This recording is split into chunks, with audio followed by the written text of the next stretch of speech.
It's 6 o'clock. Thanks for waking up with us this morning. This is Breakfast News Live on GTV, where we bring you news updates across the country and international. We stream live on Facebook at GTV Ghana and across all our social media platforms at GTV Ghana. I am Valencia Tete. Now let's get a detail of the stories. Organized Labour has suspended its intended strike on today, October 10, 2024. This follows a meeting the leadership had with the government on Tuesday, October 8, 2024. At a meeting on Wednesday, Organized Labour indicated that government has offered enhanced time-bound measures, including ramping up the Operational Halt initiative led by the Ghana Armed Forces to combat illegal mining activities in the forest reserves. The Secretary General of Trade Union Congress, Mr. Joshua Ansah, explained that the decision was made to allow Labour to observe the government's implementation of these measures. These measures include 1. The revocation of the environmental protection, that's the mining in forest reserves, Regulations 2022, LI 2642. His Excellency the President has directed the Minister responsible for lands and natural resources to submit a memorandum for the revocation of the LI to Parliament when it reconvenes on Tuesday, October 15, 2024. The redeployment of the military and other law enforcement agencies to flush out illegal miners from water bodies and forest reserves. Government, working with the judiciary, has already established 14 dedicated courts, 7 high courts and 7 circuit courts to handle illegal mining cases. These are significant concessions that organized labor demands and threats have forced government to make towards combating illegal mining, that's Galamsey in Ghana. Organized labor has therefore decided to suspend the intended strike action. We are calling all workers to report for work on 10th of October 2024 and beyond. Organized labor will keenly monitor the implementation of these measures which government has made, and government will hear from us if it fails to do the needful.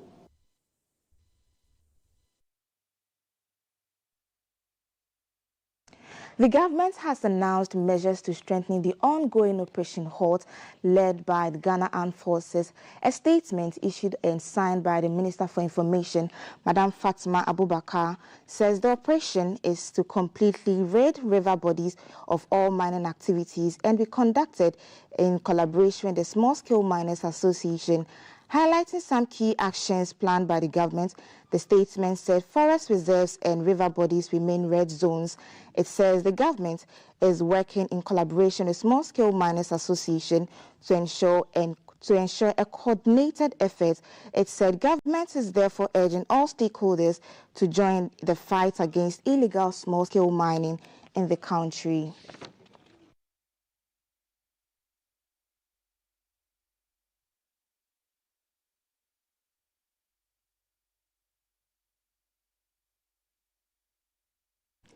As part of efforts towards ECOWAS' broader vision of economic integration and free movement as enshrined in the ECOWAS Treaty, the West African regional body has launched a free roaming initiative.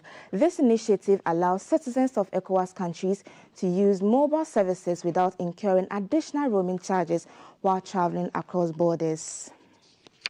In 2015, the International Telecommunications Union, ITU, launched the Let's Roam the World initiative to drive focus on work in the area of international free mobile roaming. Subsequently, the ECOWAS Ministers of Telecoms during the meeting in Niger in 2016 proposed the ECOWAS roaming initiative to reduce roaming rates within the ECOWAS sub-region and to facilitate greater integration of member states. The Director General of the National Communications Authority, NCA, Dr. Joe Anochi, said the free roaming initiative will encourage commerce and make communications seamless and easy. Today we commemorate another milestone in the implementation of ECOWAS free roaming agreement as Ghana, Togo and Benin give effect to the agreement. From today, our citizens can roam like at home when they visit Togo and Benin and vice versa. The Vice Chair of the ECOWAS Roaming Implementation Committee, Ghana, Mr. Yabuama Bethi, explained that though this initiative allows citizens of ECOWAS countries to use mobile services without incurring additional roaming charges, internet data shall be charged on the highest per megabyte bundle rate instead of pay as you go. Mr. Charles Echampong is the Deputy Minister for Communications and Digitalization. The ECOWAS Free Roaming Initiative represents a significant step towards the regional integration and economic development of West Africa. It is a testament to our collective commitment to leveraging telecommunication to bridge distances, foster close ties, and create new opportunities for our citizens. The initiative is being rolled out in phases with countries such as Ghana, Cote d'Ivoire, Togo, Mali, Burkina Faso, and Benin are the first to implement the free roaming policy. Two-day meeting between the Border Management Commission of Togo and Ghana has commenced in Lomé, Togo. The discussion will focus on reviewing the boundary line reaffirmation work completed so far and how to continue from where it stopped since April 2024 due to some challenges. Togo and Ghana share a common border of approximately 877 kilometers from south to north. This was established by a colonial declaration signed in London on July 10, 1919, during the Scramble for Africa. Due to emerging border conflicts, the African Union Border Programme recommended a reaffirmation operation at the first conference of African ministers in charge of border issues held in Addis Ababa on June 7, 2007. Since August 2023, a joint technical subcommittee of Togo and Ghana has held a series of meetings resulting in the reaffirmation of several kilometers of land boundary and 64 boundary pillars from Aplau to Aikpa. However, the process stalled due to a lack of consensus on the boundary line between Pillar 1 and the sea in April 2024. The current meeting in Togo aims to discuss the exact route of the boundary line from Milestone 1 and the sea, draft a report outlining the terms of the agreement between the two committees on the modality of land boundary reaffirmation, among others. Opening the meeting, the Togo representatives reiterated their commitment to resolving the issues amicably to ensure peaceful coexistence of the citizens in both countries.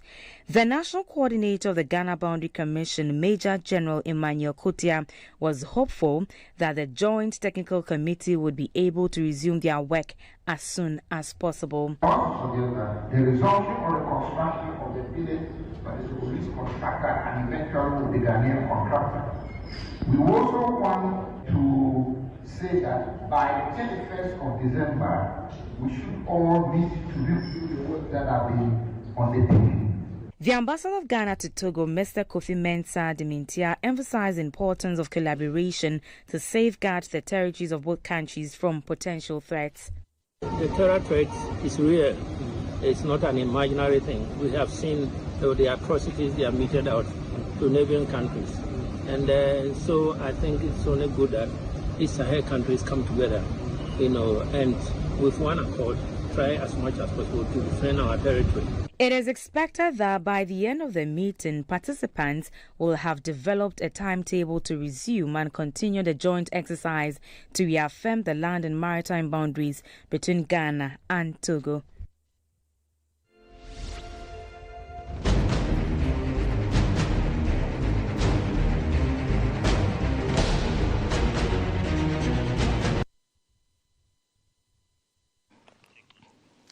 The NDC's presidential candidate, Mr. John Mahama, has called on Ghanaians to hold the NPP government accountable for mismanaging the country's economy. Speaking during a campaign in Limishi in the Daboya Mankaragu constituency in the Savannah region, Mr. Mahama stated that despite the severe economic hardship, the NPP government refuses to acknowledge the reality of the situation.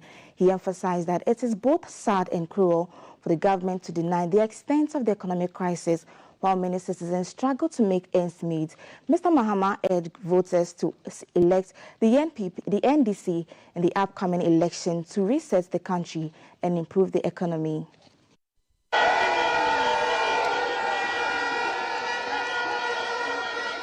We have had the experience of 8 years. We all know what we've gone through. I don't need to tell you what we've gone through. And yet, this is a government that does not accept its fault. Despite all what has happened in this country, they don't accept that they have created hardship. They don't accept that they've mismanaged the economy. They still go and sit on radio and say, we are the better managers of the economy. Better managers of the economy. You took the dollar from 4 cedis to $1 to 17 cedis to $1, and you say you are better managers of the economy.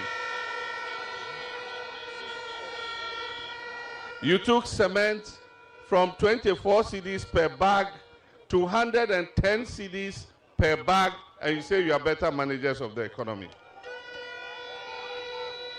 You took a gallon of petrol from 14 cedis to 72 cedis, and you say you are better managers of the economy. And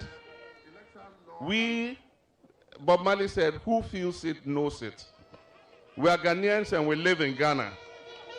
And it is us who are going through the hardship. And we feel the hardship and we know where it is hurting us.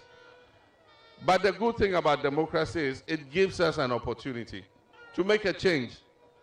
They did a survey recently, and more than 80% of Ghanaians said that our country is going in the wrong direction.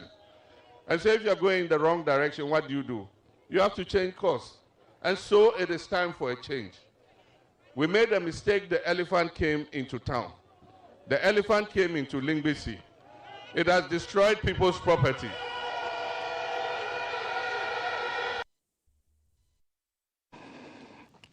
In the Asante region, the NPP's running mate, Dr. Matthew Opoku Prempeh, touted the NPP's impressive track record of rolling out major social intervention programs that have significantly improved the well-being of Ghanaians. He maintains that Ghanaians must endorse Dr. Mahamudu Bawumia as the next president to do more. Nsuta Kwamam Beposu constituency met the running mate and his team warmly, giving the NPP campaign a growing momentum in the area. The call was for the electorate to trust Dr. Mahamudu Bawumia's vision, centered on bold solutions for jobs and businesses to shape the future of Ghana. Addressing party supporters and sympathizers at a rally, Dr. Matthew Opoku Prempeh would them to vote NPP to protect the Agenda 111, One District, One Factory, free SHS, free maternal care, and other infrastructural projects. He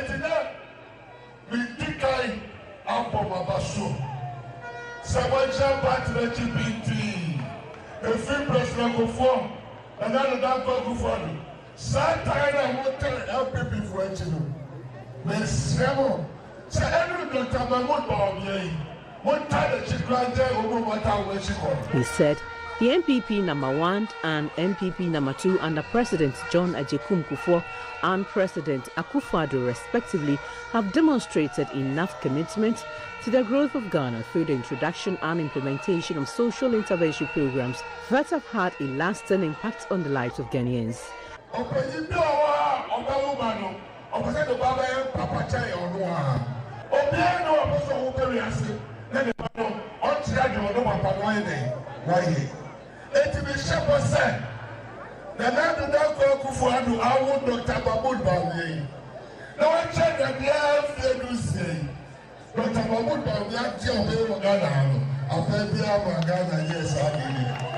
The running mates urged the constituents to throw their weight behind Adelaide Ntim to win the Nsuta Kwamam Beposu seat. The parliamentary candidates urged the electorate to vote for continuity.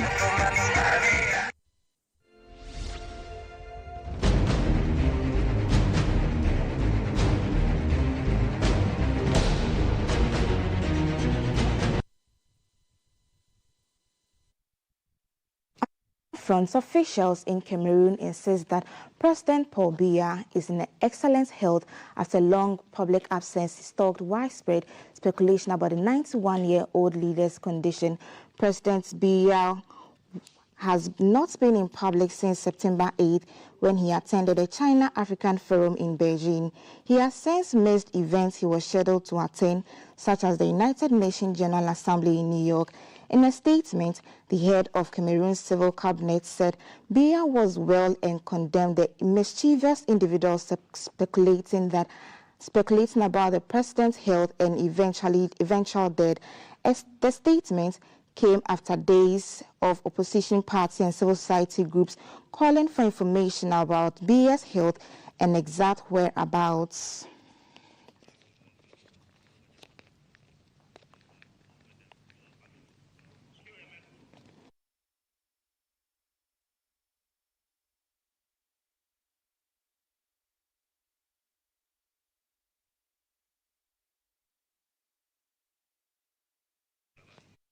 Now let's have the Alpha Lotto winning numbers for Omega Wednesday. The Alpha Lotto winning numbers for Omega Wednesday: 68, 25, 73, 5, and 56.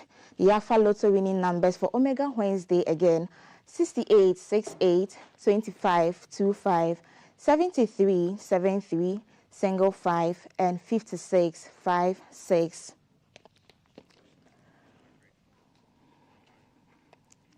Ghana is playing with Sudan today. Stay tuned for our on the sports segments on the Breakfast Show. They'll be back more on the Breakfast Show after this break. Live from GBC Studio 1, this is the Breakfast Show. Government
Hashtag Stop Galamsey Now. Good morning. Welcome. It's the 10th day of October 2024, World Mental Health Day. And this was supposed to be the day that organized labor put their tools down, put their feet up, and watched those of us who have to work.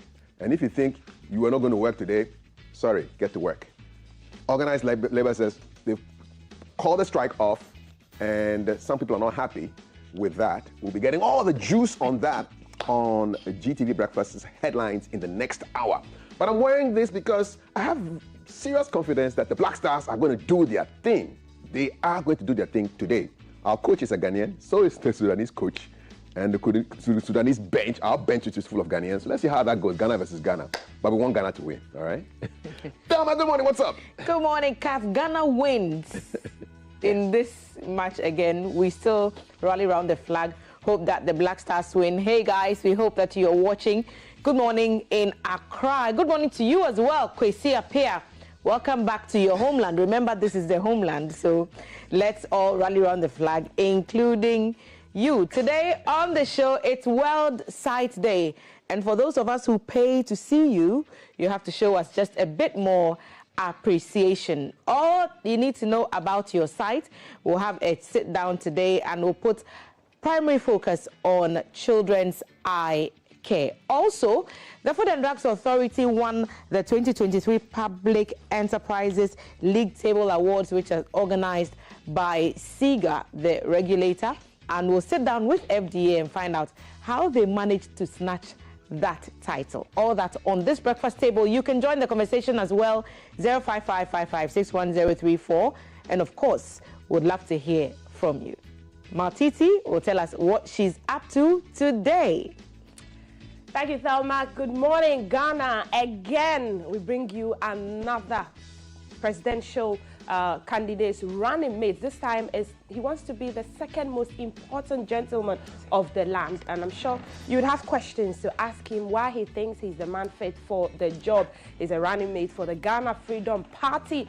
Agyeman Appiah Kubi, he's popularly known as Roman Father. So what is he and Madam Akua Donkor bringing on board for this 2024 elections? You want to stay tuned for that when we bring you Manifesto Watch after the headlines. So Jay, what's up with lifestyle? Thank you so much, Maltiti. You know, earlier on social media, Kwesi Appiah, the Sudanese coach, made some comments about the pitch and the training facilities and all that. And that's trending on social media as well. So just before we head on to the main lineup for the day, we'll bring you that inspirational quote and hopefully to urge the Black Stars to strike Sudan, unlike this organized labor, where we'll score them 2-0. And we talk about one of the precursors to the Christmas events, that's the tidal rave experience, which we'll be having that conversation on the lifestyle segment. So I just want to ask the other three, where do we go from here? Well, where we go is we're going nowhere. We're here. We ain't going nowhere. But at 4, we'll be at the Accra Sports Stadium. That's where we're going. We'll be rallying, cheering the boys on. Because why not, right? Yeah. Indeed. Yeah. And our WhatsApp number is 05555561034. We've got coming up the quote of the day. Jay will deliver that. And then we have how the internet tracks you and you and you and you and all of us, and how we can get ourselves untracked. Yes. Okay, so that's what we have for you on today's very heavy buffet table. Welcome, hashtag GTV Breakfast. We are in. We go score them. We go put pepper in their eyes. Ghana style.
And we're back. It's still hashtag GTV Breakfast. It's me, Jay Gabra, that GTV boy, here to bring you that inspirational message for the day.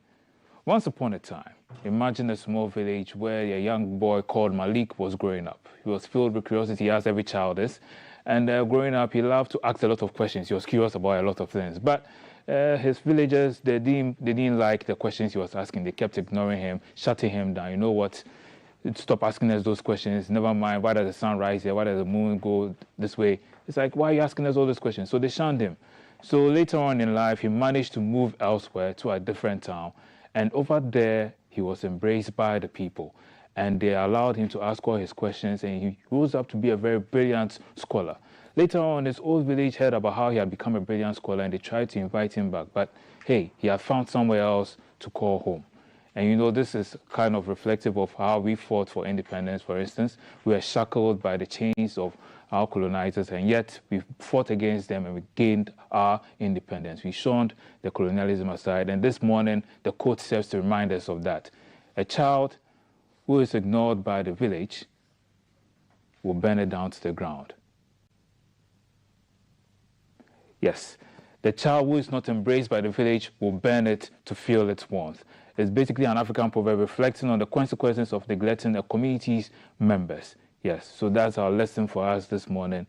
The child who is not embraced by the village will burn it down to feel its warmth. Yeah, something for us to think about. And just before we go to the conversation, how the internet tracks us, have you ever felt like, oh, sometimes you have a conversation with someone, or maybe you search for something online, and then later on, Google brings you advertisements that are tailored towards those things you are talking about. Sometimes you don't even type it on your phone, and yet they find a way to give you ads that target those things. Well, let's find out how we can stop that from happening with our main man, Jedu. CAF is standing by. Thank you very much, Jay, to me, CAF, and Jedu is just around the corner. How the internet tracks us. That's our conversation today. And our man is none other than Jedu, is looking very black starish. My brother, I love your hairstyle. Ibiso, looking great. Yeah, Prediction, my brother, before we go. Oh, Ghana 2. Ghana 2-0, man. 2-0 to the whole world. Yeah. Ibiso. Welcome to our tech corner right here on BFS. Before we jump into our conversation on how the internet tracks us, talk to us about this live cyber threat map. We're in Cybersecurity Awareness Month. Yep. So, Kav, thank you and good morning to our viewers. So, we are here looking at the live cyber threat map, telling us how the internet looks like in terms of cyber threat. You know that there are always an attack going up for you to check. So you just have to be careful here. So you can see today have a lot of exploitation being developed around. Also, the daily rate average, we have almost about 6 million attacks there. And you can see we have some exploits in yellow, and we have some malwares being developed in red. Then phishing will be violet. So that's how our cyber threat map looks like today. The scammers in Africa haven't woken up yet. Yeah, no. It's dark. It looks quiet because Ghana is we are quiet. We are quiet. We want to see what will happen after the match. All righty. Okay, good. So let's talk about our topic today, how the internet tracks us. Right, Cavs. This is a big conversation. Yes, the internet keeps tracking us every day. And mostly, I think we ask questions, and sometimes we find out that whatever we do, especially just a simple one, you be to the Facebook or you go to Facebook and you start looking for something, or you start talking about something. Then when you go back to Facebook, you see advertisement, or when you go online, you see advertisement on that particular thing, and you see Google tracking you. The internet keeps tracking us every day. But the sad aspect is that we don't know the intent that, or we don't know how much they could go. Why does that happen? I'm talking about trainers or sneakers, and all of a sudden I start getting sneaker adverts on my Google home page. Yeah. Is there a microphone that is on, that is listening to me talk? Yeah. So they have web trackers. What happens that... no, but I'm talking. Yeah, you're speaking. I'm speaking. I'm not typing anything. Yeah, you're not typing. You're just speaking. Facebook has something even called offline activity. So that should tell you that even once you're offline their platform, they still know what is happening around you. So yes, they're able to pick up from microphone, because don't forget that you have your microphone. right? And sometimes they are able to get access to it in terms of able to have informations or whatever you are speaking around. So mostly I can just be speaking around one particular thing. I go to the web and who is there? So that is a sign to tell you that yes, there's something happening behind that you and I don't know. Can I just not turn my microphone off? Yeah, turning it off, you're just turning it off on the user side. Talking about the browsers are on, ready, working, right? So that's why you need to know what to put on your device. Now, the important thing we have to know today is that the social media or the online platforms are not, they are making so much money, but one of the areas they make much money is data. Able to harvest your data, able to track you, get your data, and sell it for their own business. So that is why this thing is a big conversation for us to be looking into. Yeah, so starting here, let's see, what is the internet tracking you? An overview of this, right? So what is an internet tracking, right? So AKA browser tracking or digital tracking or data tracking or web tracking. Anyhow you term it, it's all about internet tracking. That's what we're looking at this morning. So you're saying that the internet tracking is an analysis of online users' behavior, generally for the purpose of delivering a more personalization browsing experience. That is what they say. Right, they want you to feel okay, they want you to understand the user, right? But then again, we have something to answer here. The good aspect is that online users receive advertisement and other content relevant to them, right? Now, the bad aspect here is that online users often don't know the degree to which they are being tracked, right? And we have the user data can be shared with third parties. Third parties. So other people that you didn't do anything with start contacting you. Start contacting you, right? So do they sell the information to them? Yes, they do sell. Okay. They do sell our data, our information. So right, let's look at some of the types. So let's look here. How do website trackers, right? So here we're talking about the first one, cookies. Right, so we have these cookies, and it's simple, collecting information on how you interact with a specific website. So we're talking about whatever you go and do on a website, there's a bit of information being taken from you, right? And that one, when it comes to cookies, we have third-party cookies, we have the super cookies, all falls within the cookie scope, and they are taking information from you. So this is what practically it means. You go to your shopping site, and then the last experience when you get there is still there for you. It's a cookie. Is to be able to save your data for you, right? You go to platform, then you don't need to log in again. It's already there for you. They save your user browser. You go there, you change some theme and some settings. It's still there for you. Once if you even close all of your internet, it's still there. Those are the job of the cookies. And these ones are being sold or sometimes are being used against us that we may not know. Account tracking, we create accounts with unknown websites. Sometimes they're just going to read an article, do something. They ask you to create an account. Most dangerously, what we do is that I have trusted Google with a lot of data. My name, my locations, you get to know how all the information that they track from us. Now, so I've given this to Google. Now, when I go to a website, I say that use Google to sign in. It's very dangerous. That means that I'm telling the third-party website that pass on the information Google has about me to the third party without even finding who they are, how their security systems are. So that is what often you do. You go to website, log in with Google. I'm guilty. Right. So that means that you are passing on the information Google has about you. Seriously guilty, man. And you don't know how secure that third-party system is. So that is it. So I should stop? You have to. Okay. I'll stop. Yes, you have to stop. Right, you have to stop. Now we talk about web beacons, aka webhacks, tracking you. It tracks how you engage with a specific web page, including content you click. Now, so these ones are normally hidden on the interface of the website. You don't see it. So that is how a website owner could tell the number of traffic on your website, the number of people have visited it. Has it occurred to you how they are able to know? I just visited a website and they're able to tell me that I have almost about 6,000 people visiting my website. How did they know? Web beacons. Right, so that is the jobs, and that keeps information. Now, browser fingerprinting. Right. Now, see, you're going to know that even when you visit a website, after visiting a website, the website owner, based on browser fingerprinting, could tell the device that you are using, the operating system, get the IP address, get some locations from there. So that is the work of this. So all these things, CAF, are coming together, tracking us every now and then on the space. Not only that, let's come here. We have IP address tracking. Now, so IP address, pick it like this. It's like your house address. Now, when you come on the space, there is that address that you use. Before you can locate my house, giving you a billing pay is not enough. I was able to give you the GPS. I should be able to give you the address, and that takes you to my place. So the minute you come on the internet, there's an IP address assigned to you. 10 minutes, being public or private, there's an IP assigned to you. Now, with that IP address, they could track you with it, right? So IP address tracking are also there. So we have all that coming together for them to track you, CAF. Okay, we have 5 minutes to wrap this up. Tell us how to protect ourselves. Now we know how they track us. How do we protect ourselves? Okay, sure. So, CAF, we go to platforms like this. So you can see it have a trace rank. So you see how, like, it's very critical how Google tracks you. It gives you all the analysis, right? So the percentage that they track you. So just when you have time, just go to Ghostery.com. Yes, .com, right? Okay. And then you go to here. You're talking about protection. Cover your tracks. Right, so you can just go here, test your browser, see what they are keeping about you, how much information they keep about you. Okay. So it's testing your browser for you. It gives you, so the platform is cover your tracks, right? Okay, cover your tracks. So like it tells you, so it just runs for you, right? So we have that here. Let's go and come back, right? We have that here. We have this platform too. Am I unique? Yeah, am I unique, right? So that one too. So what is browser fingerprint? It stops you against that, right? Then also we have this. What every browser knows about you. Very importantly, let me spend some 1 minute here, CAF. Now, what do the browser knows about us? Our location, one.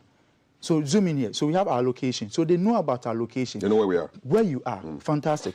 Now they know about the software. So operating system, browser plugins. They know the type of device you are using. And when you know the type of device I'm using, you can develop an exploit for me, right? So that is very important. They know the hardware. Hardware, the system, talking about the CPUs here. So they know all these things, the hardware components of your device. Connectivity, the internet speed and everything, they get to know about that. So they have social media. That's why I can just pin down your name on a browser, and then I can get all the social media you are on. And because the internet keeps tracking you every day. So that is very important for you. So you can check that at webkey.robinlinus.com, right? So we have that. The next one is device information, right? So device information. So you can also find your device information on this site, right? So you have the device information.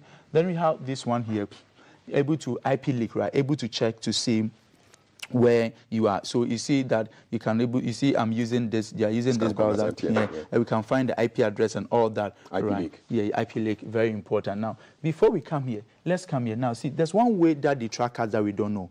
They track us through our Wi-Fi and our Bluetooth. Right, so Bluetooth, Wi-Fi, all those are being used to track us. So this website is wiggle.net, right? It tells you these are all connectivities around. You can see, so you can zoom in and you see very well. These are all connectivities, connections around the world. Wow. So this is telling you that even with your Bluetooth, if it's on, they can track you with it. Your Wi-Fi. So that is why we say don't join public Wi-Fi, and also put your Bluetooth off when you're not using it, right? So this website simply does that for you to check. So you can go to wiggle.net to be able to check there, right? So that's what we have. Now, so we can also use browsers to be able to stop. We can able to use browser to be able to stop this. So instead of me using Chrome, that will keep a lot of things. I can switch to using DuckDuckGo, and DuckDuckGo promised me a lot of things. Privacy, they are not tracking me, they are not taking information from me. And lastly, I can also use the Tor browser, right? So these are some of the ways that I can do to protect ourselves. Give me an example or a case of somebody who got into trouble because he was being tracked. Yes, so got into trouble, the FBI were tracking him. So they came to pick him here. So the internet, they use these things to track us. Aside that, to users, you can't do me anything, but yesterday they go and pick them. So those are some of the scenarios that is able to help or talk about the online tracking. Aside that, too, the scammers are able to use that to gather information. When it comes to hacking, if I want to attack you, CAF, one of your day-to-day life activities, right? And that will make you believe that they are closer to you or they know you. So that is one of the ways that is being used on the space, CAF. I just arrived at David's Red Go Green Wig restaurant. Oh, I've just finished eating ebunubunu and I don't know, kaklu. Yeah. So it's very, very dangerous. See, you may never know who is after you, who is monitoring you. So many a times you post with our location on social media, let the scene. That's how I do it. Then you post, Yeah. I was here some, I'm gone. You understand? But not there, I'm jamming here in Osu. You are there jamming. And if somebody knows that you are in Osu now, he will go home to go and rob you. Exactly. So you see, the basic things that we do, it's very important. Even some people, they get robbed, they are in trotro and they start speaking. How much are you bringing me? 1,000 is small. I have gone for money. See, all those things are information. So we need to put stop to that. And 31st night is coming. So people will go to church. Those who go to church 2 times a year. The second time that they are in church is on New Year's Day. And then they are telling the whole world that I'm in church. I'm in church. But if you are in church, it means you're not at home. Yeah. Which means people can go to your house. Yeah, exactly. So all these things are things that we need to really pay attention to. Your number one tip you can give people to prevent themselves from being tracked by the internet is what? See, the important here is that there is no privacy on the space. So the first thing you have to know is that somebody's watching you. So what do you have to do to protect it, right? So that should be in your mind that there's no privacy. You are behind a mobile phone. It doesn't mean they don't know you. They know where you are. They know one way. Go through and see all. That will help protect yourself, Kav. How can people report issues that have to do with cybersecurity, breaches, and... All right. Yeah. Yeah, so in Ghana here, we have the National Cybersecurity Authority, the CSA, right? So their number, 292. You can call them. They have a WhatsApp number, Vodafone number. You go to the CSA, right? You can report, or you can report an incident that happens. Or better still, you can also report to the police, but direct it to their cybersecurity department. Or you can seek for private consultation like Cyber One Defense Communication. We stand with you through all cyber threats, right? Kav, lastly, we have a book on this. I have written a book on this. So Cyber One Defense, I have produced a book on this, how the internet tracks you. It's almost about 180 pages. Telling you all the steps from Android to iPhone to computer, everything. And we have the Cyber Guardian and boosting your business with AI and technology. 3 books coming out 19th at Tema. So please just pin down the date and be part of this book launch in Tema. 19th of October? 19th of this month, October. We are doing it in Tema, Chemu Senior High School. Awesome. So it's going to be serious. 3 different books. 3 different books. Awesome. How the internet tracks you. Cyber Guardian. Cyber Guardian sits with you in the home. Talks about everything you need to know once you come on the space. And then we talk about boosting your business from zero to hero using AI and technology. One time. And I'm telling you, it's mind-blowing. Much research has gone to this, Kav. Blow our minds, my brother. Yes. All righty. So that's David Jedu from Cyber One Defense Communications. 3 books coming out. Watch out for them. What else are you doing at your end, your space before we leave? Yeah, so yesterday we're doing Teen Cyber. We've organized case from communities and they are competing for training them in cybersecurity and they are competing. Yesterday we went for excursion. It was lovely. I used this opportunity to thank all the parents and also thank the management of Cyber One Defense for their support, not just for service to the country, but also helping the community grow. Thank you. David Jedu, find him everywhere across social media. Cyber One Defense Communication, and all your cyber information, you get it from him. He's our man. Every Thursday, 6:30, you will find him here, God willing. Today is the 10th of October 2024, which is game day at 4 p.m. today. All the time from the pre-match from 3 o'clock till the game starting at 4, everything will be on our platforms, on GTV, on Obonu, on Garden City TV, and across the country on all our radio platforms as well. So you make a date with us. Sports Plus as well will be covering the game as well with a very astute and knowledgeable panel to tell us what our chances are. Shout outs to Mr. James Kwesi Appiah, our former coach. Once a coach, always a coach. Welcome back to your homeland, and we hope the game will be a competitive one and may the better team win. You're watching GTV Breakfast. It's 11 minutes to 7 o'clock. Still to come, headlines, public interest, and a sit down with the running mate of Madam Ikria Donkor. What has he got up his sleeves? Number 2 to Madam Donkor. Multity has a conversation with him in 2 hours' time. So you stick around for that. Our WhatsApp number is 055-556-1034. Organized labor has not gone on strike. They are going to work today. What does that mean for the fight against Galamsey? More of that in the next hour. My name is Kaf. Stick around. This is GTV Breakfast. Don't go anywhere.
Back to GTV Breakfast. Today is World Sight Day, and on this side of the breakfast table, we'll be talking about how we can prioritize children's vision. And at the table, Dr. Augustine Derry, who's an optometrist with the Third Eye Care and Vision Center, is at the table with us. So this is a global celebration, and we want everyone to check their sights. But we want to be more specific on children's eye care. Why is that important?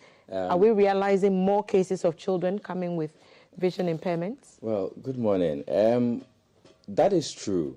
Actually, all over the world, if you look, there are about so many children. There's an increasing incidence of refractive error of cases relating to eyesight that we are not paying attention to. So this year, we decided that although we have prioritized the need for people to check their eyes, this year we decided to focus on children. If you're looking at Ghanaian environment especially, if I even ask a question, at what age should someone check his eyes? Or at what age do we expect someone to have an eye problem? They'll tell you, oh, when he's old. So you can imagine that there are many, many problems that children have that they don't get to be seen. And some would eventually come to the clinic when they are over 40 for the very first time. Meanwhile, most or a lot of problems that we have can be prevented.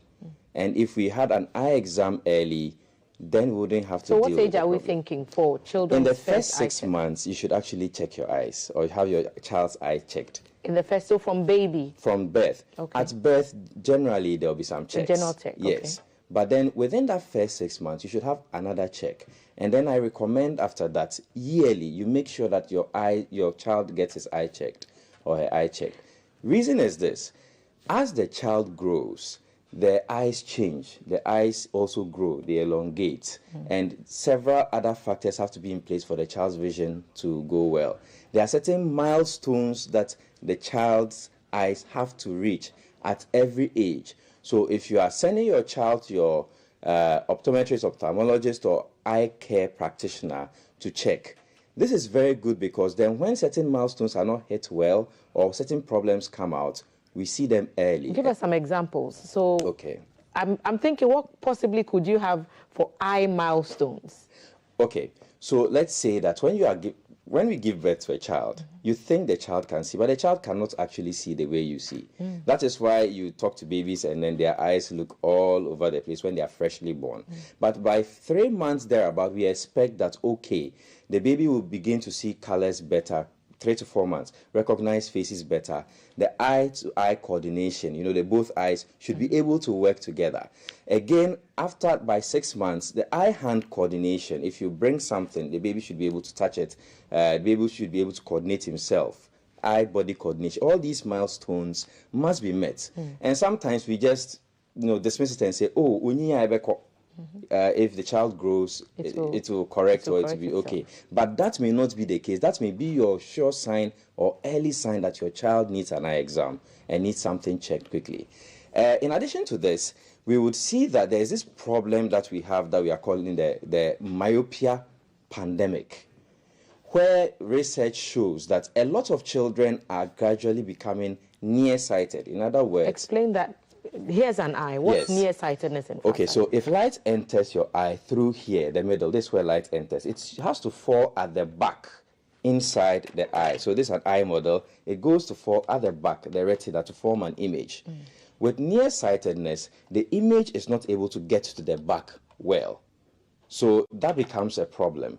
And global estimates say that, or from research, that by 2050, if you are not careful, we would have about half of the world's population being short-sighted. And why is that a problem? You Good just question. wear glasses. I wear glasses. I've worn it most of my life. That's a very good question. Well, if you are nearsighted, then it means that you need glasses to help you to see or focus well. But that is not the only problem. There is also myopia progression.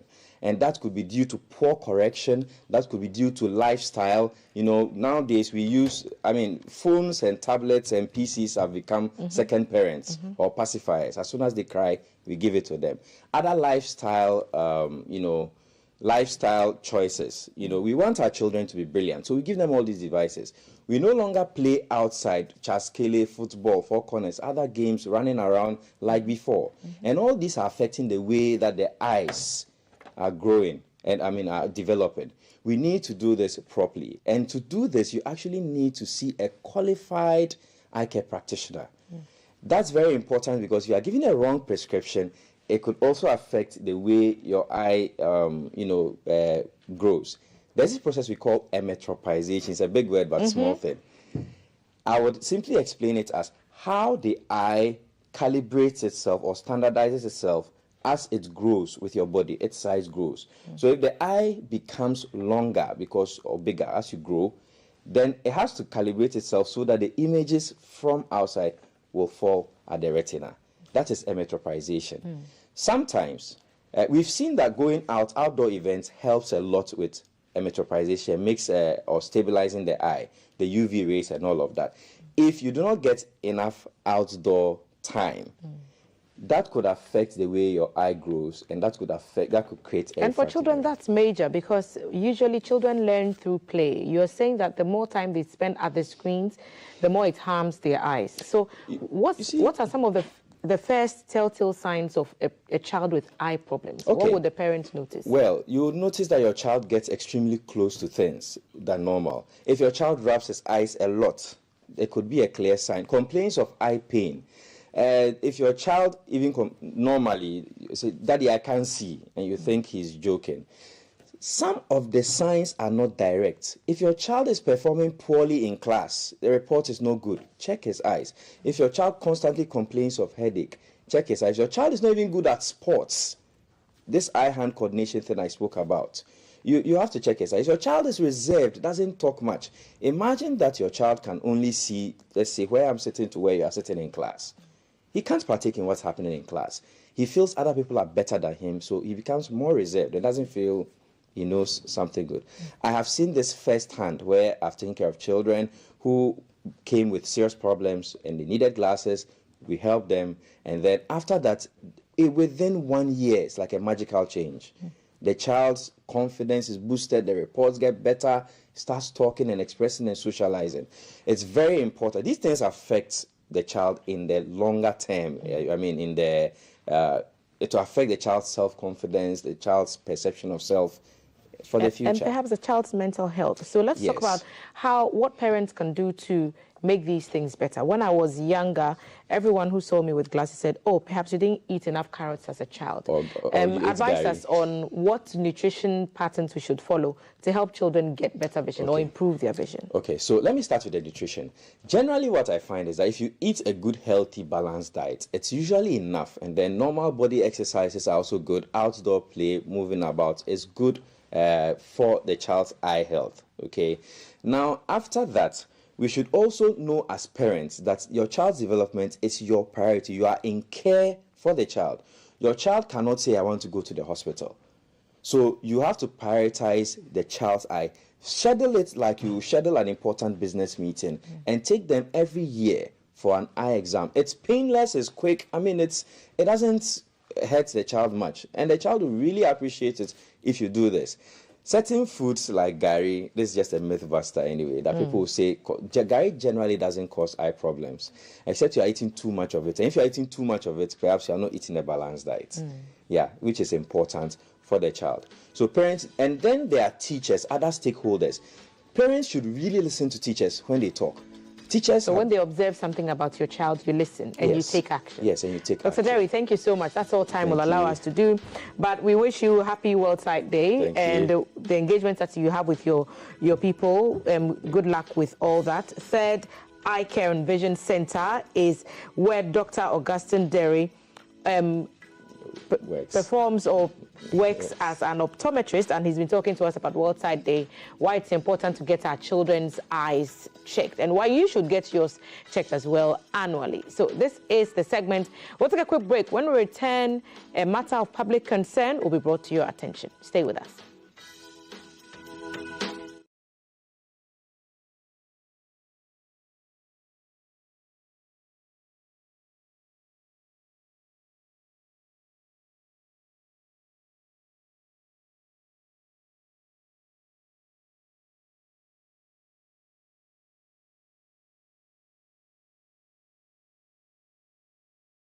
Concerns of the people who will be going to vote on December 7th.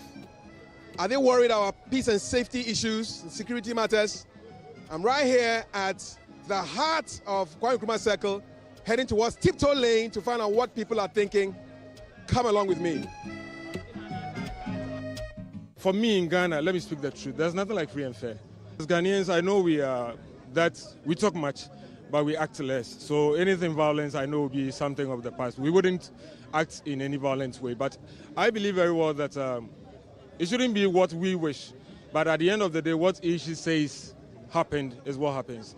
But violence, I believe, no. We talk much, but we are nothing of that violence. Somebody needs to win at a West State, somebody needs to lose. So being free, for me, at the end of the day, who wins, we are on. Ghana, elections, peaceful. Peaceful, non so was say, ya kind for assume a whole to say Muslims. Traditional rulers, Christians, no all these things. No so Ebua, Emma Cambom na to me fe. Election na day Faronga, do alla refina da yinga, do alla peace so just the police the moment that I'm vote na. Go away that peace. Mukare la fear the iko Allah. Kuma ni na imani da Allah kama election na da yinga, mu fara da shi bismillah mukare alhamdulillah. Yan youth no. Yan na say ye hwe hu ye. What I say, I was saying, now, and about to also reading Bakubedi kind, Bakubatosu no. Mediaman cans will be array. Will be already saying, what also mean, as one way. With any pandoso, or may as about say 13 or 12. Now say, what also mean, only. And so be the kind, say, and this never renew, say, MP never renew, Ninano, or my crona. Assume you here. I believe that the youths of this country have to be vigilant and know what is going on in this country. And me, well, I have gotten to, I was able to vote in 2020 and everything was in good place. So for us to have a peace in this country, all belongs to the Electoral Commission and the politicians. We should think about Ghana first. Ghana is the only one country that we have here.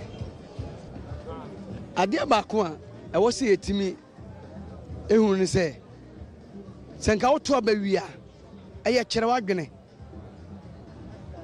enipa nyina adwene ntimi nyepe eti ukwa kire wadwene wi a kame madwene ne senka to abawia wo kire wadwene ne wi a no akofie eti bosese ba be kan no a nanka wasa ba abetie resource kanu ye best ezobu wato abana wi no onko na ogina ho eno timi kofa basa edeba and Emma peace, Emma. To me, I'm very confident. Yeah, I have confidence.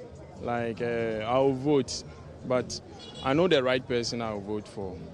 Nobody can convince me. I'm voting for someone who can change Ghana situations, not just like someone can convince me that I should vote for this party or this party. Now Ghana is facing a lot of problems, and it's not just only one problem. It's a whole lot. Inflation, our system, how things are going. Everybody is complaining. So we are voting for someone who can, bring things down small. Although it's not only Ghana, the whole world, everywhere. So we are thinking ahead. We want to vote for someone who can change things. Yeah. Oh yeah. You see, Ghana, when it comes to peace, Ghana is number one. Yeah. So I trust them. They have to put things in order so that it will not bring any challenges or something like that. So when they put things in order, everything is going to work all right. Elections on yes and it's here.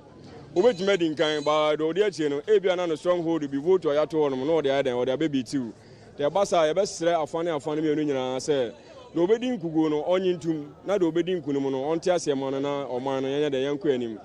I'm not so confident about this election, and I don't feel there is much security, and then there is a whole lot of bizarre movement, and everything is just like confused. It had to do with them making false promises to maintaining a good country. They just want us to vote for them. Once they come into power, then they're like, oh yeah, we got them, so that's it. So yeah, I think that would be their main challenge, yeah, making promises that they can't fulfill, yeah. And to continue see baby ada, na the mama GD kasimpo say dampare obo no homodin. Already demonstration omo ye any normal ekokoso o man mu a obeti ada dampare aso ano kama no. Me wani je me hope. Ye beto aba. Ye besa light tin. Se se abedje se Jemensa wasesa abatom kakra. We kura me nyini se ebebo 6 ne ato aba na wie. So at yes, because of the wire police station, the wire police station in no manity no. Mitimu se baby and wa pinche beba. Because ni paraba call bear ni paba 10 near Sala near Cotraba. Coba police station back no. Ballot your friends say ballot boy the 2 bagum your friends ballot box is one the draw so. To way to and me sure say the mamma the abano ye. Ghana for me in a yensum ye. No man in Koye, my no man Koya, a yamay, Mimi a Ganani. Sister Minnie baby, I call me wa mau, me waire. And to Quebesi, Sabe, Mayre Bayra. And I'm a mammy, poor Mazamon Bayra. Debbie, Tia Pomochow, Papa, a kufu. Yame adrum, Wabebu, my area, oh, call. Fasum Jefford Ja, Wabedi actually. Dr. Mahabadu Baumia. No so far asumdue e ma chechire Ghana se mama na benya ho se ba omia na benya ho ye de wo mo me to mini party card there be enso me to aba me wo Ghana card me wo ID card enti me to aba ne mo party card ye mini bi efe ne yeso yesisu efe ne ye wo ma me besua mama kofa abato mu ntokwa ma ne hwe ekuro bi a abato ama sa mu kuro na se no a. So shouts to all our people at Tiptoe Lane in Circle, Accra, for giving us their opinion on peace and security and safety concerns ahead of election 2024, which is only 58 days away from today. So I went out and about with my people, Valencia and Nadede. I'll start with you first, Valencia. So what really surprised you about what you heard from the people? Were there any surprises at all for you? I wasn't too surprised, but then people have already made up their mind. Mm-hmm. They already know who they are going to vote for. So, as one person said, he or she will go out there and go and vote and come back home safely. He already knows who he's going to vote for. So when he gets to the booth, he'll just vote for whoever he's going to vote for and come home. But now the challenge is that the transition is what we are all praying for, that there should be a peaceful transition. If whoever wins the election, there should be a peaceful transition. Ghana is a peaceful country. We are calling for peace. Yeah. Okay. Now, how about you? I mean, what did you hear from the people? What was this common thing that was running through all the stuff that they were saying? I was a bit, happy with some of the responses. I mean, we know that there are lots of tensions, and the fact that most of them did mention that they believe that it will be, free, and there wouldn't be any violence whatsoever. And I think that's a good, thinking, because we've in the past, I think in 2020 thereabout, we had some few cases and all of that where people were trying to snatch ballots and all of those things. But I believe that yes, let's continue to promote peace, and no youth should be vulnerable with political manipulations and all of that. Let's try as much as possible and promote and ensure that there is peace. And of course, our National Peace Council and also the Electoral Commission should ensure that they should sensitize as well and ensure that there is peace in this upcoming election. Yeah, and so it was. Did you get a sense that, okay, people were doing business? Because Tiptoe is a very busy place. I mean, all kinds of business was going on. Did you get a sense that people were having conversations on politics as they were working as well? I don't think so, to me, because it's like we are all looking for money. So this, I'm not ready to talk about politics, but I think when the conversation comes out, people talk about it. They are willing and ready to talk about it. But as business is ongoing, I don't think it was really a conversation that people are really talking about. Now, was it easy for you to talk to people to try and get them to open their minds? How long did it take for you to get the first person? It wasn't at all. What were their excuses? What were they saying? And yeah, buying their you know, that kind of thing. They keep saying that. I mean, governments do not feed us. We vote for them, and at the end of the day, you know, they disappoint us and all of those things. So yeah, we have those concerns. It will come up, definitely pop up. But what do we have to do? Okay. And people are really angry. In fact, looking at the current economic crisis we are currently facing, they were really angry. And I believe if we had spoken to some people, the kind of sound bites we were going to get was going to be really, really harsh. They were really, really angry. So, and getting people to also speak their mind neutrally was a bit tough. One woman, she was actually speaking to me directly, but she said she would not speak on the camera. And what did she say?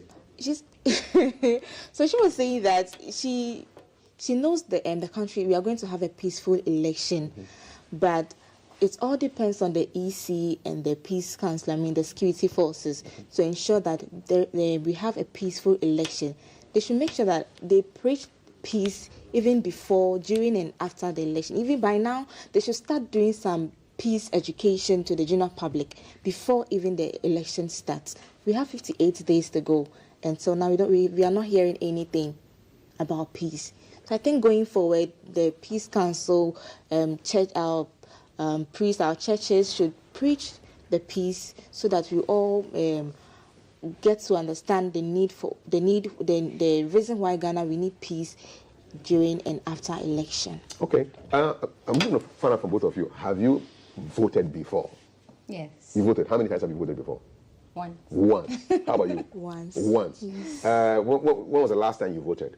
That was 2020. 2020, same. Yeah. Did you feel any sense of apprehension and worry about safety and security? No. If you look back at 2020, did you? No. You didn't? No. Okay. Didn't. Were you old enough to appreciate politics? Well, I don't think so. Okay. I don't think so. I mean, people were voting, so I had to also exercise my franchise. Okay. I mean, that's what we all know. Valencia, how about you?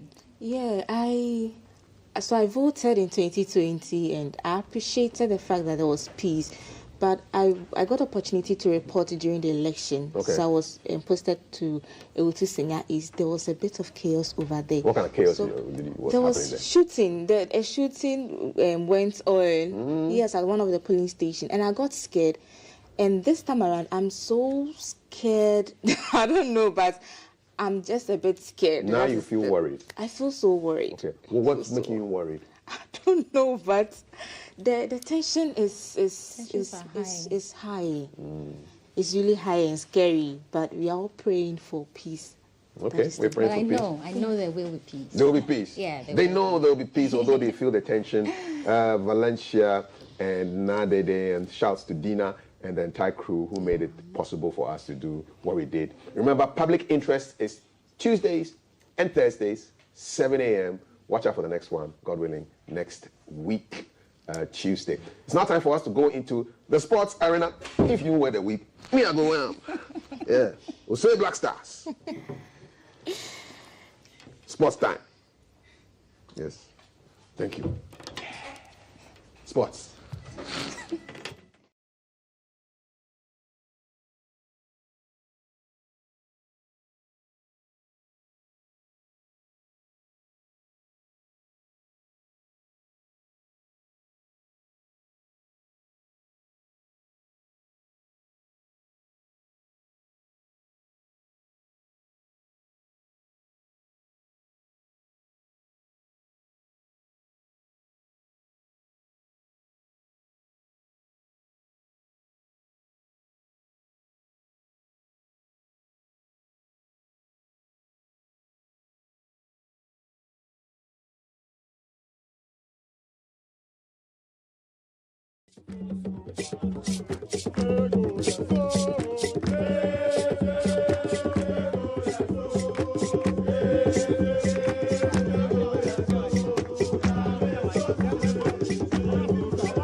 Well, today's match day 3 AFCON 2025 Morocco qualifiers. Ghana will be playing against Sudan, and 2 Ghanaian coaches will be on the sidelines. Coach Otoa, the former Black Stars player, will be on the sidelines for Ghana.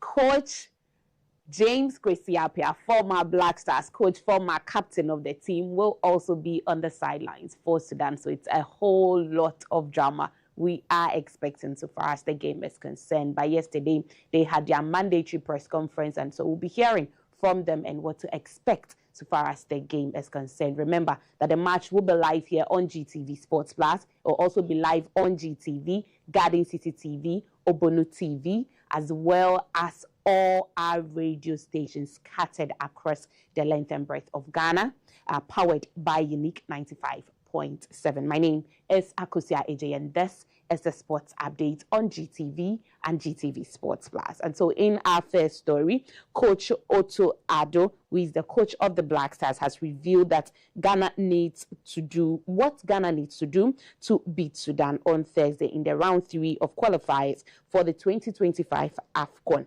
According to him, the Black Stars will have to show a lot of passion and desire to secure 3 points. Speaking at the press conference that was held yesterday, he says there is a higher possibility or probability that Ghana wins against Sudan. And I'm praying and I'm thankful that I'm healthy. Tomorrow I can be gone, so there's no assurance for anything like that. But there's a high probability, I think, that we win. And it comes with preparations, it comes with consciousness. And so I'm very, very, for me, even when I was playing, to get success, it's always on the other side of fear, So I fear God, but that's it, And for me, I'm fearless. And if our players will get or have this attitude and show the passion, and they will be fearless, then I'm very, very sure that the probability is high, very high, that we win. Nevertheless. And this is also, I think, why we love football. In football, anything can happen.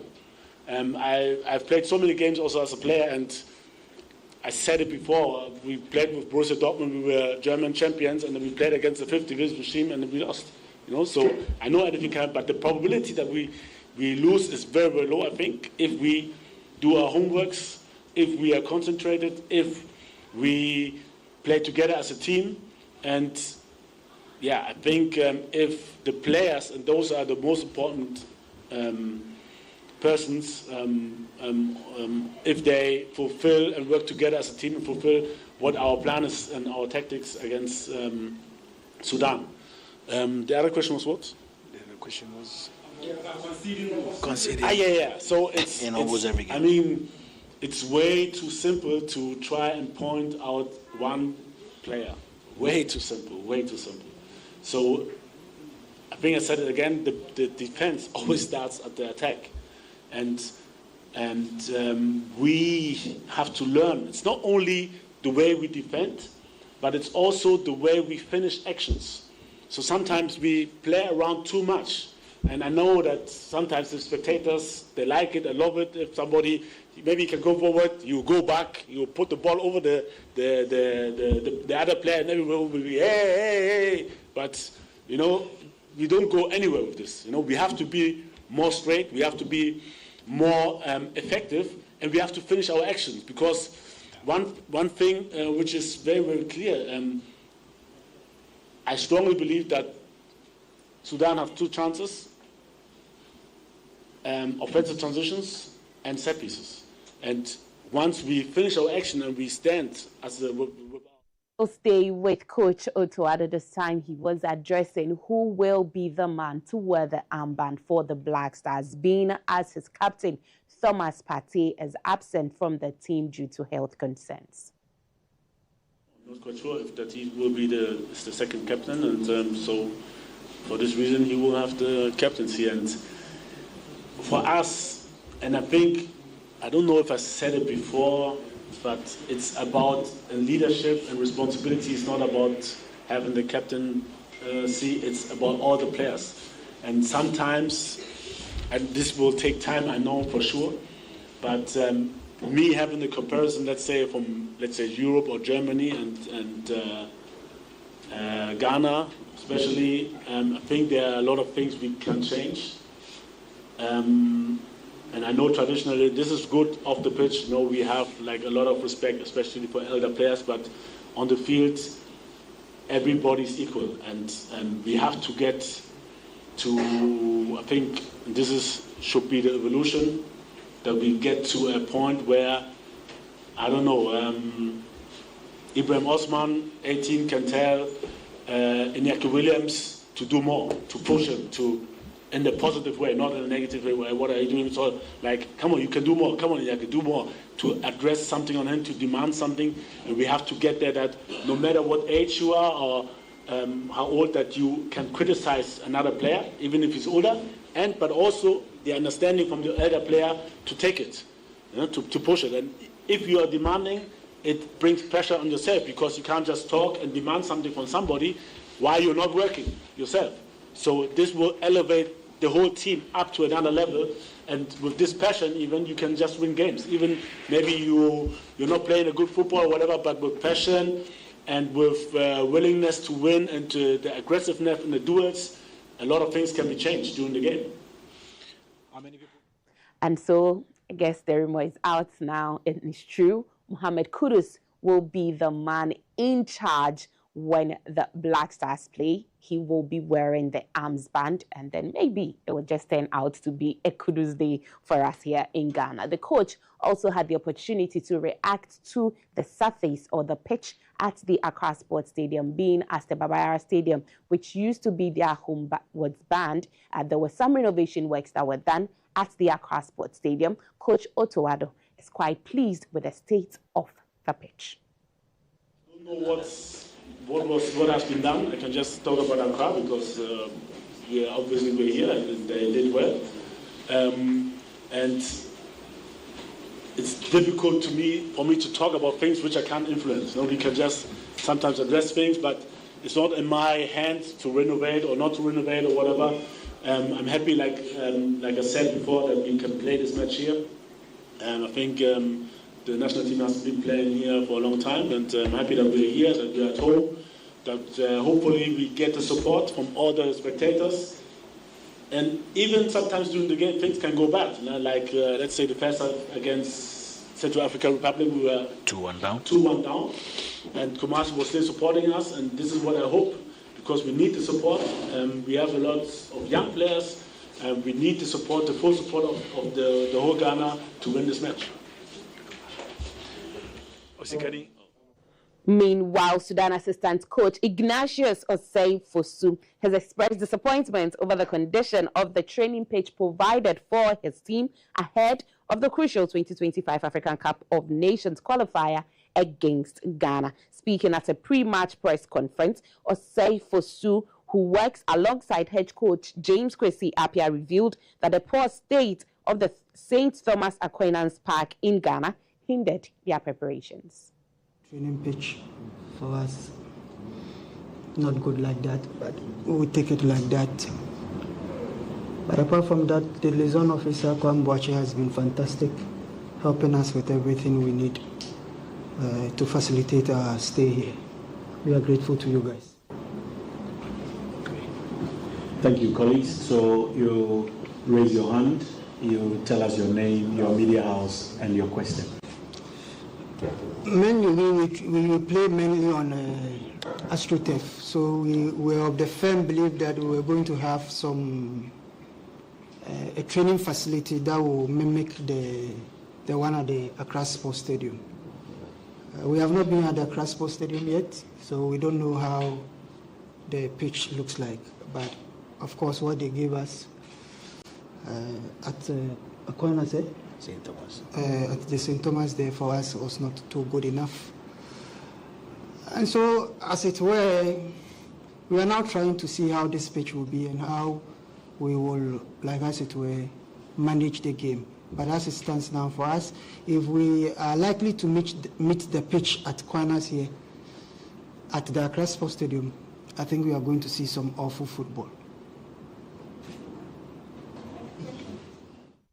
Well, there will be an extended version of that particular pre-match conference later on the show. Now, let's check out some of the fixtures so far as match day 3 of the qualifiers is concerned. Madagascar will play against Gambia, Nigeria, slugging it out with Libya. South Africa playing against Congo.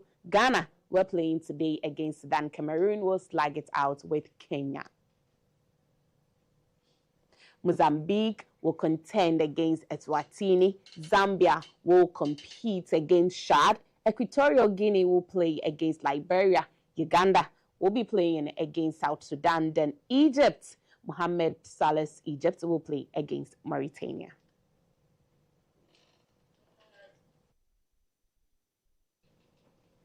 And so these are the fixtures for match day 3 for the AFCON. Remember, that's the game involving Ghana and Sudan will be live here on GTV Sports Plus, on GTV, on Garden City TV, as well as Obono TV. The match is at 3 p.m. prompt. What that means is that Sicho, Kuja Diamonds, Kwame Jumo will all be seated at 2 p.m. for us to start the match discussion. You don't want to miss any of the action, but there is more on the Black Stars here on GTV Sports Plus right after this break. My name is Akusia Ije.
as regularly as possible.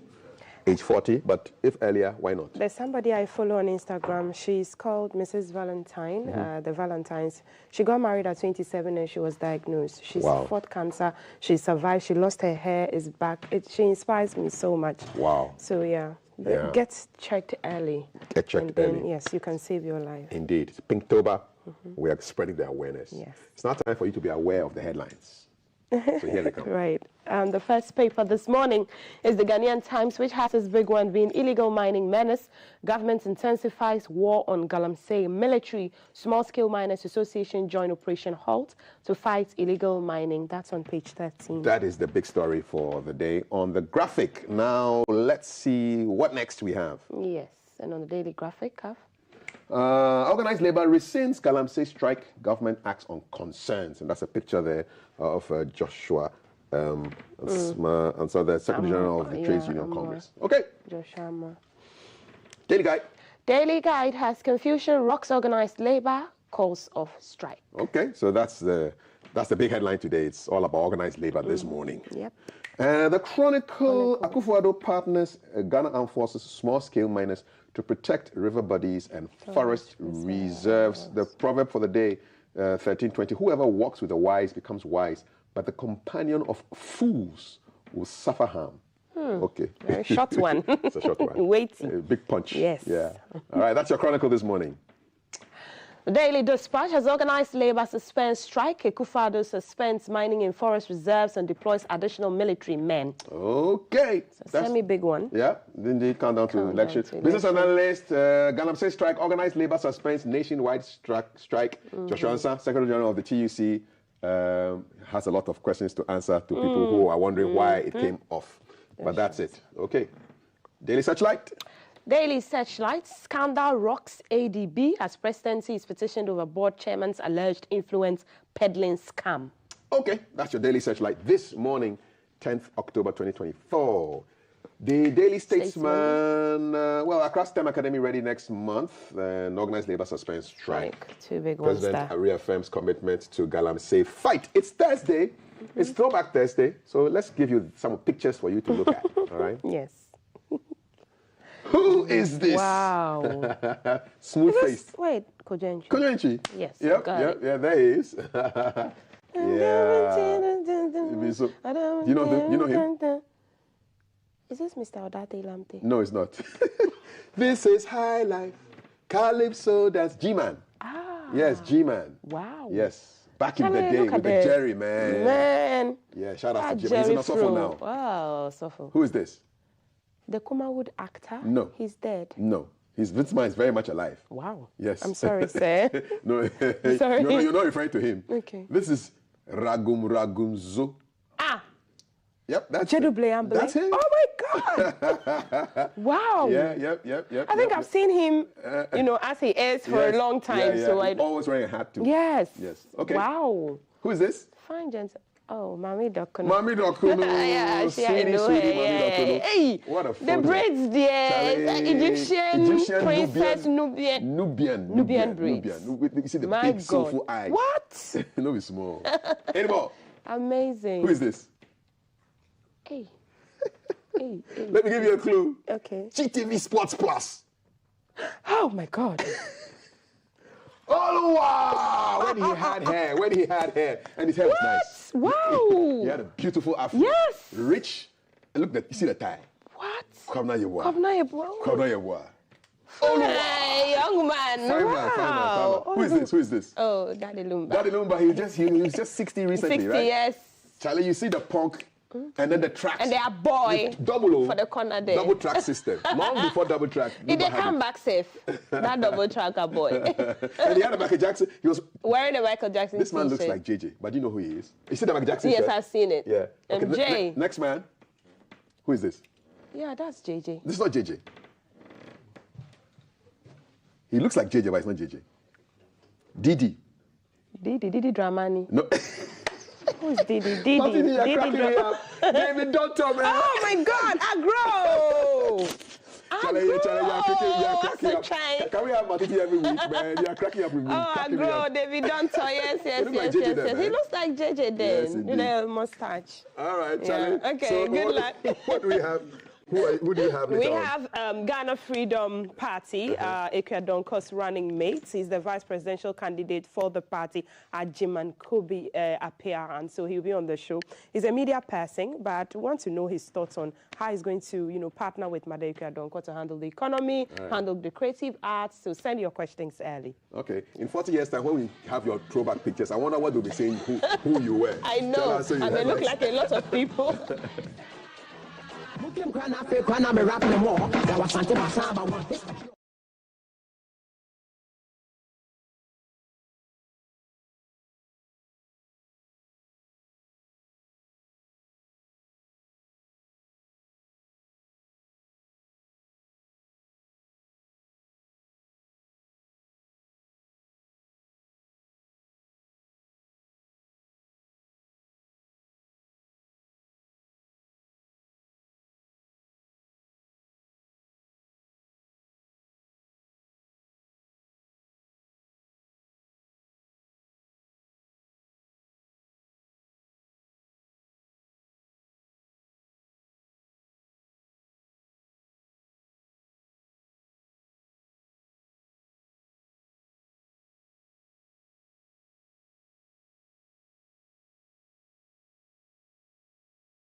It's sweet give you.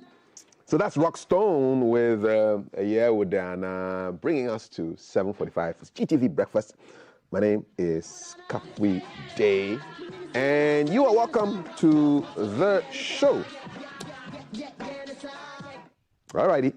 We have Dr. Hezwa, who is right here with me for the conversations. Doc, how are you doing? I'm fine. It's good to have you again. Yes. All right. So the big story has to be organized labor rescinding its Galamsey strike action, government acting on concerns. So there was a dramatic U-turn on the advertised nationwide strike, which was supposed to kick off today. And it's been suspended. And so moments before the strike was called off, the president reaffirmed his commitment to the fight against illegal mining by directing the deployment of additional military forces to intensify the ongoing Operation Halt to curb illegal mining activities.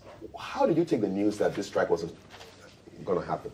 Well, Kafui, thank you very much for being here today. It was quite shocking.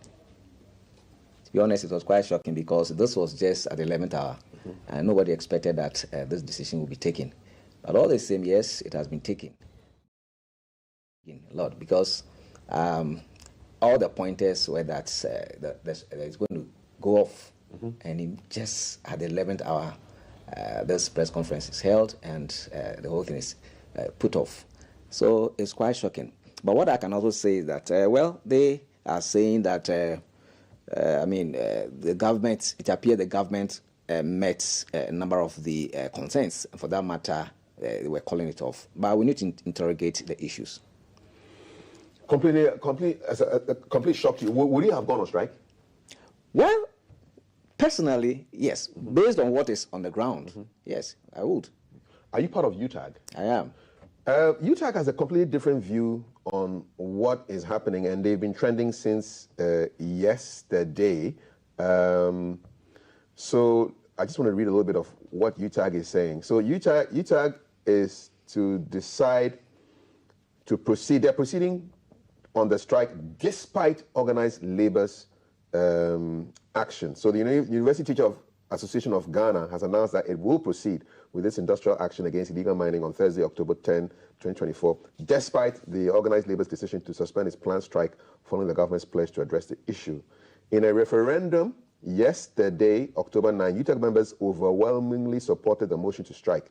So there were 2,153 votes in favor with 607 against and only 2 votes abstaining. So 77.95% of members voted to support the strike. And so the National Executive Council of UTAG has unanimously declared an immediate and indefinite strike across all 15 UTAG branches effective today. And it has instructed its members to adhere to the strike until the government formally announces a nationwide ban on all mining and prospecting activities in protected areas, including forest reserves, farmlands, and water bodies. Following the referendum, the NEC convened an emergency meeting invoking Article 19, Clause 5 of the Utah Constitution. In line with this constitutional mandate, NEC has unanimously declared an immediate, indefinite strike from the 10th of October 2024 across all 15 UTAG branches. All members are directed to comply with this decision until the government formally announces a nationwide ban on mining and prospecting activities in protected areas, including forest reserves, farmlands, and water. So UTAG is aiming to pressure the government to take decisive action against Galamsey, which has devastated Ghana's water bodies and forests. And so, yeah, so that's the latest. So you're not working. Yes. I mean, this is a decision by our leadership, and I think they have spoken. Once they have spoken, it's binding among all of us. But just opposing this with what the wider organization, that's the labor front organization, what they have saying, I don't know whether UTAG has a different viewpoint altogether, because organized labor is saying that governments seem to have met quite a number of the concerns. Mm-hmm. And so UTAG, we are under part of, organized labor, but we seem to have a different view. That is the leadership. So once the leadership has spoken, it's binding on all of us. But I think, let's see how it goes. Okay, so we're making efforts to get in touch with Professor Jampo to just get a sense of what this means. If it's an indefinite strike, when was the last time UTAG had an indefinite strike? Well, it's been a while. I cannot recollect exactly the date, but it's been a while. This is going to be big if it holds. Because that's across 15 branches. That's all the public universities in Ghana. Yes, all of them, all of them. So, which means that already, the academic calendar has been delayed from some of the, local institutions. And so, if this is going to happen, then it means that it's going to really be big one for, the UTAG front. Okay, we are getting ready to speak with a representative from UTAG. I believe he will be getting on. So, but let me just get a quick sense of how people are reacting to this particular issue. Because if you go to X, Professor Jampo is trending number 1, and organized labor is trending number 2 for obvious reasons. You also have GMA, who were solidarizing before the announcement of the step down. They were solidarizing but refused to pull their people off work. So it all has to do with organized labor's decision to stand down as far as this action is concerned. And they're actually calling the rest, they're calling it disorganized labor. Professor Jampo, he's not really happy with, what is happening. Where do you see this playing out? Well, what I can say is that it's unfortunate because, like Prof. Jampo is saying, it means that the organized front is disorganized. We need to be fighting a common cause with all guns blazing. So if it happens that, the front is dissected in terms of interest, various interests, then it means that we can't move forward as organized labor. So I think the earlier we patch up the differences, the better, so that otherwise the government will not take organized labor seriously, because for this to have happened at the 11th hour, nobody knows what happened at the last minute that brought about all of these things, because we knew that this was going to happen, but just at the 11th hour it was pulled off. So what I think is that a lot of things might have gone on that it's at our blind side. We don't know exactly what happened. But yesterday, yes, they came up, the leadership, the TC Secretary General came up with, some reasons why the whole thing had been called off. And, well, that's why I'm saying that we need to interrogate the issues one by one. Okay. Let's get on the line right now, speak with the General Secretary of the University Teachers Association of Ghana, Dr. Ilyasu Mumuni. Dr. Mumuni, welcome to #GTV Breakfast. You are dissociating yourselves from the organized labor's decision to stand down, but you are part of organized labor, are you not? Yes, thank you, and good morning to you, Mr. Kofi, and your viewing public. Yes, UTAC is part of the broader organized labor, but also an independent and autonomous union, who really do not go directly with what organized labor determines until our followers or members direct us to do so, which they have. And so necessarily whether organized labor is going on strike, is not going on strike, it doesn't really have a direct call on UTAC members until members say so. In the room when organized labor decided to stand down this decision and pull off the strike? Yes, so yes, we had our members well represented, and the briefing we had as National UTAC was basically about organized labor's leadership not properly briefing members on what progressive measures or additional measures that were announced by government and what could be the decision, haven't had a discussion broadly on the issues on hand, and therefore make a decision out of it. That never really happened, except for organized leadership of organized labor, who came on board with their already prepared speeches, to read out to the media and the general public that they are really satisfied with what government so far really has done regarding measures towards addressing issues of galamsey. And our reps really were not satisfied with the processes that really took place. And with the briefing from them and with the supposed posturing again from some other sister unions, we realized that if we really didn't just follow through what we as UTAC with our members really started, because we really started and threatening government that if by end of September, nothing really had happened, we would have advised ourselves. We went ahead to notify Labour Commission and triggered the constitutional process of asking for the striking mandate, which I'm sure you've seen the results online, clearly giving us the pathway that indeed for all the measures announced by the government of Ghana, of course they are progressive, proactive, and good.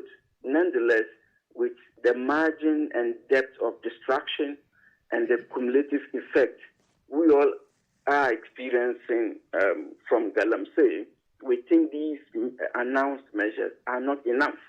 And as such, government really has to come and announce to the public that indeed when it comes to small-scale illegal mining around, closer to any other water body, any other farmland, henceforth is banned, whether temporarily or permanently. But for us, we are all Ghanaians. Many people are relying on galamsey for their daily livelihood. And so we will actually encourage government to do a temporary ban, and that temporary ban would have allowed them space to develop other mechanisms and measures so as not to impact on the people. And those who, again, are doing responsible mining, are noted and acknowledged, and in a way to push for them to do that. And those who really are just doing these irresponsible mining that we see are polluting our river bodies, their licenses are revoked, and never should they get closer to anything called a mining license. Mm-hmm. And in addition to that, we're hoping that this supposed Tuesday announcement or evoking of this LI 246 yeah.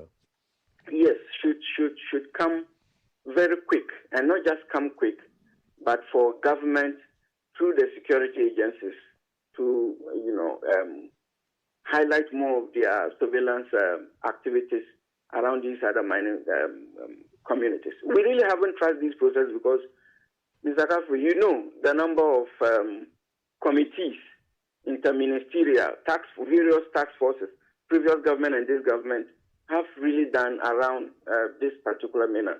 At the end of the day, it will come back to zero. Of course, we would have seen progress, but the political will to sustain these things are always where the challenge emerges from. And so we think that while the security beef up in these communities are the right thing to do, and the evoking of this particular ally, we are hoping that that temporary ban would have pushed us as a country to a level where we will see some clearer view of our water bodies, coming to life again. Okay. What would you say finally to those who claim that UTAG is just playing politics with this? Not at all. We've been very consistent. In fact, as we speak, we actually have developed a research proposal to be submitted to the Ministry of Lands and Forestry. That we even met with the ministry, trying as much as possible to see what can we do as scholars, from water, hydrology, typical agronomy, soil science, to anything biological, biophysical, socio-economic, socio-cultural, environmental, to do for the ministry and Mother Ghana, just to make sure that the sanctity of the natural ecosystem is maintained, and that we can continue to all fight for our daily livelihood in a manner that the law prescribes. For us as an organization, when you come to the over 8,000 members we have as UTAG, we have so many dedicated, highly skilled MPP members. So for NDC members, for CPP members, and many other political parties. And so whatever decision we always take, we want to make sure that we go beyond these two geopolitical lenses that people always attempt to put us in boxes, and then do what is needful and what reflects the broader consensus as a group and also on behalf of everyone in the country. We'll leave it here. Thank you so much, General Secretary for the University Teachers Association of Ghana, Dr. Ilyasu Mumuni, reiterating their position that they are on indefinite strike as of today, 10th October 2024. So there are 8,000 members spread out over 15 branches of UTAG across the country, not going to the lecture halls, no tutorials, no lectures, none of that stuff. They are continuing with their strike action, as opposed to what organized labor's decision was yesterday to stand down, from the strike. You're watching GTV Breakfast. My name is Kafui Day. My guests are Dr. Paul Hezwa and Mr. Kwame Jantwa, who are going to be having a bite at the headlines. Mr. Jantwa, welcome to the show. Good morning. Before we get on the line to speak to somebody who is in the Takwa area, where some of these issues are really germane to, are you surprised by organized labor's decision to stand down? Am I surprised? Yes. I'm sad. I'm sad about it, because it looked as if organized labor were ready to hold the hands of Ghanaians to make sure that government does something. And the question I ask myself is, if organized labor did not get up, would government have moved? After the first bit where the president put in Operation Vanguard, put in X, put in Y, it didn't work. What has happened since then? Not much. And it wasn't until the water people came to tell us that if we are not careful, the way we are destroying our water bodies is going to create quite a huge challenge for us. And then the agitation started. When the agitation started, I expected government to come and say, guys, hold on. We're trying to do something. Let's see how collectively we can handle this issue. Did they? They didn't. Had to wait till the last minute of organized labor. Media had been talking. There were, seminars, there were conferences on this particular issue. Government didn't move. The president didn't move. It took organized labor. And so organized labor, we all thought, yes, we now have a last bastion to see government move on Galamsey. And unfortunately, they buckled under the pressure. So who is going to speak for the people? Maybe we the people should take that action on and decide, look, if you don't handle Galamsey, we are all, whether you sack us or you don't sack us, we are all stopping work. We are all stopped. Because, Kafui, something has to be done. But the question I ask, the president has, instructed the army to go in. What's the structure? Is there a structure to it? Because we have RECSEC, don't we? In the regions. They are the Security Council for the regions, aren't they? How are they intertwined into what the president is asking from the army? So you need more further and better particulars. That is where the fight should start. At the regional level? Yes, at the regional level. The district level. The local level, district level. Okay. That is where the fight should start. Then those coming from Accra and the other areas, they go and support. Hold your horses, Mr. Jantua. Let's speak to somebody who knows a thing or two about how the fight should be taken care of, because he lives in the area, works in the area. Senior lecturer and coordinator for the Sustainable Artisanal and Small-Scale Mining Hub at the University of Mines and Technology in Tarkwa. We have on the line Dr. Ishmael Kweku. Dr. Kweku, good morning. Welcome to GTV Breakfast. Can you hear me? Yes, please. Awesome. It's good to have you on. First of all, quick thoughts on the strike that has been called off. Any impact on your area of operations in Tarkwa? Whether it had come on? If it had come on? All right.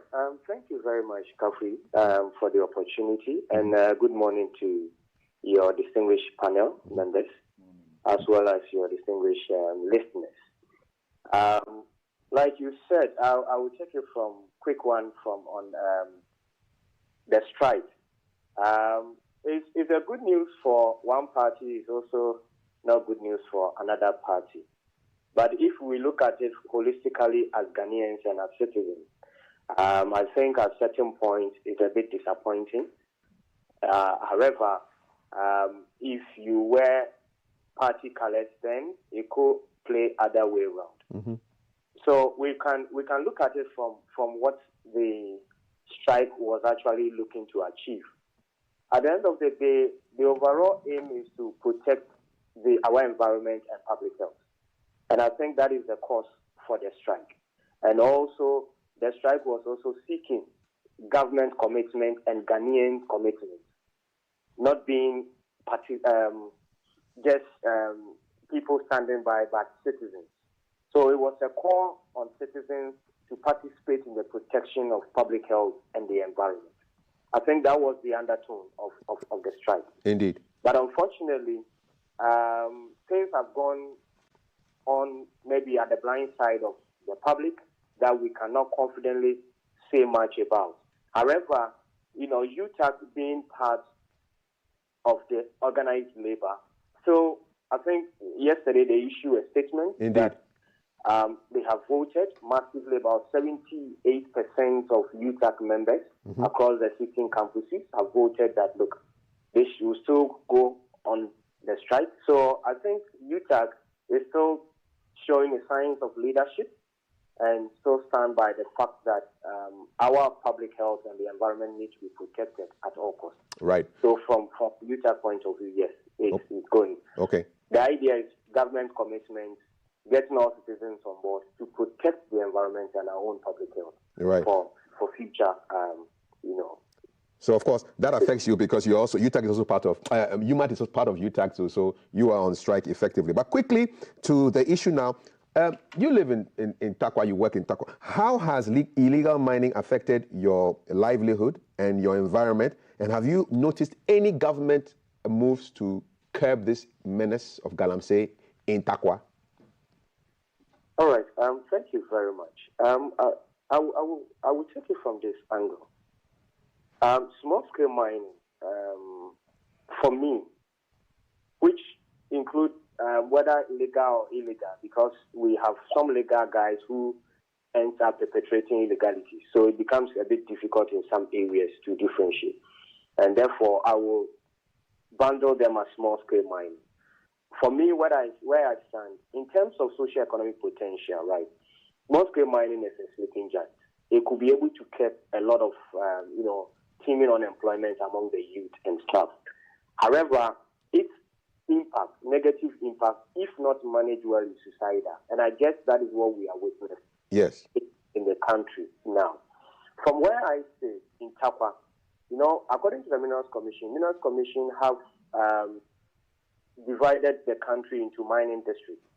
So Tarkwa happens to be one of the district seats. So we have a couple of towns as part of Tarkwa. So I'll speak it broadly as a Tarkwa mining district.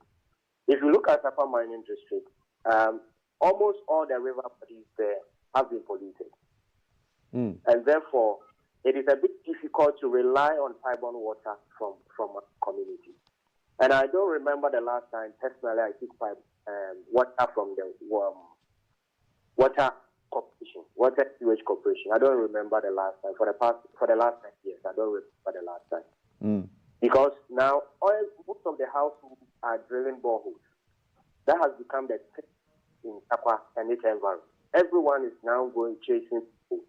So it is clear indication that small-scale mining negative impact, if not managed, affects people in that angle. Again, in terms of food security, how do you guarantee food security in terms of contamination of heavy metals from mercury and stuff? It is also an area that is concerned for everyone. Now, most of the areas, the arable lands that were used for production of foodstuffs are now giving way to small-scale mining, cutting down cocoa trees, plowing the areas, and mining all the areas. So now food security is also becoming order of the day. It's increasingly becoming difficult to grow food crops around some areas within the Tarkwa mining district. So it's becoming a thing of the past. And definitely food prices will definitely increase and affect even the ordinary person over there. Now people cannot use the pipe-borne water, and therefore you have to rely on either sachet water or bottled water. And the question is, how many of us could continue to rely on these sources of drinking water? How many of us have the money to do that? Maybe those of us in Tarkwa itself, those of us working could afford it. But what about our mothers and fathers in the villages? They will end up depending on the river bodies. They will end up depending on some boreholes and stuff. That sometimes cannot even justify the quality of this stuff. So these are some of the impacts that we see from small-scale mining activities within the area. However, it also providing an avenue for jobs creation. We see a lot of youth engage in these areas. So it's become a two-edged sword, offering jobs at one side, at the same time compromising on the public health and the quality of the environment we have at the other hand. Dr. Kweku, it's frightening. I mean, almost every house has a borehole. How much does it cost to... It's not every household that has a borehole, but we've seen the trend that now people are going into drilling boreholes. Boreholes. I categorically, tell the price. But I believe it will be the range is 15 to 20,000 Ghana cedis, and it's increasing because these guys will tell you dollar exchange rate and stuff. So I could peg it within that range, if my memory serves me right, from the last time I asked. Yeah. So, and what shows that the quality of the water from the borehole will be safe? Well, I cannot testify about the quality of water people have, but I could say of what I have at my home, where I stay. Because I'm a scientist, so once in a while I take some of the boreholes to the lab to check the quality. Of course. But what about the others who do not have that opportunity and might not even have that knowledge about it? That is the issue. So the greater people might not have the ability to even think beyond that. Periodically, let me check the water quality. That is also one of the critical issues that I guess people are facing. So, briefly, how do we solve this problem from the point of view of you who live and work in Tarkwa? And we hear people saying that why are demonstrations going on in Accra? Why don't people come to Tarkwa to come and demonstrate? Would you like to see some demonstrators in Tarkwa, or that's not going to solve the issue? What are the solutions to deal with Tarkwa? Well, thank you. First of all, the call on ban on illegal mining is a call for all citizens, whether in Tarkwa or in Accra. Now, briefly, let me say this. When we talk of mercury pollution, studies have shown that mercury, when it gets into the atmosphere, it could stay in the atmosphere for about 6 months, a year or two, depending on the type of mercury we have. And to the shock of those who want it to only be in Tarkwa, to demonstrate it to be in Tarkwa, is that being in Accra or being in Tamale doesn't make you safe. The reason is that this mercury pollution or vapor could be in the atmosphere and travel kilometers. It could be even intercontinental. And therefore, if it could go intercontinental, then it means that you being in Accra, you are not safe. And we have seen that these mercury pollutions or exposure to mercury leads to cardiovascular diseases, lungs and other diseases that is increasing in our country, or another heavy metal, pollution. So the fight from Accra means that Accra is the head of our country. The central government sits in Accra.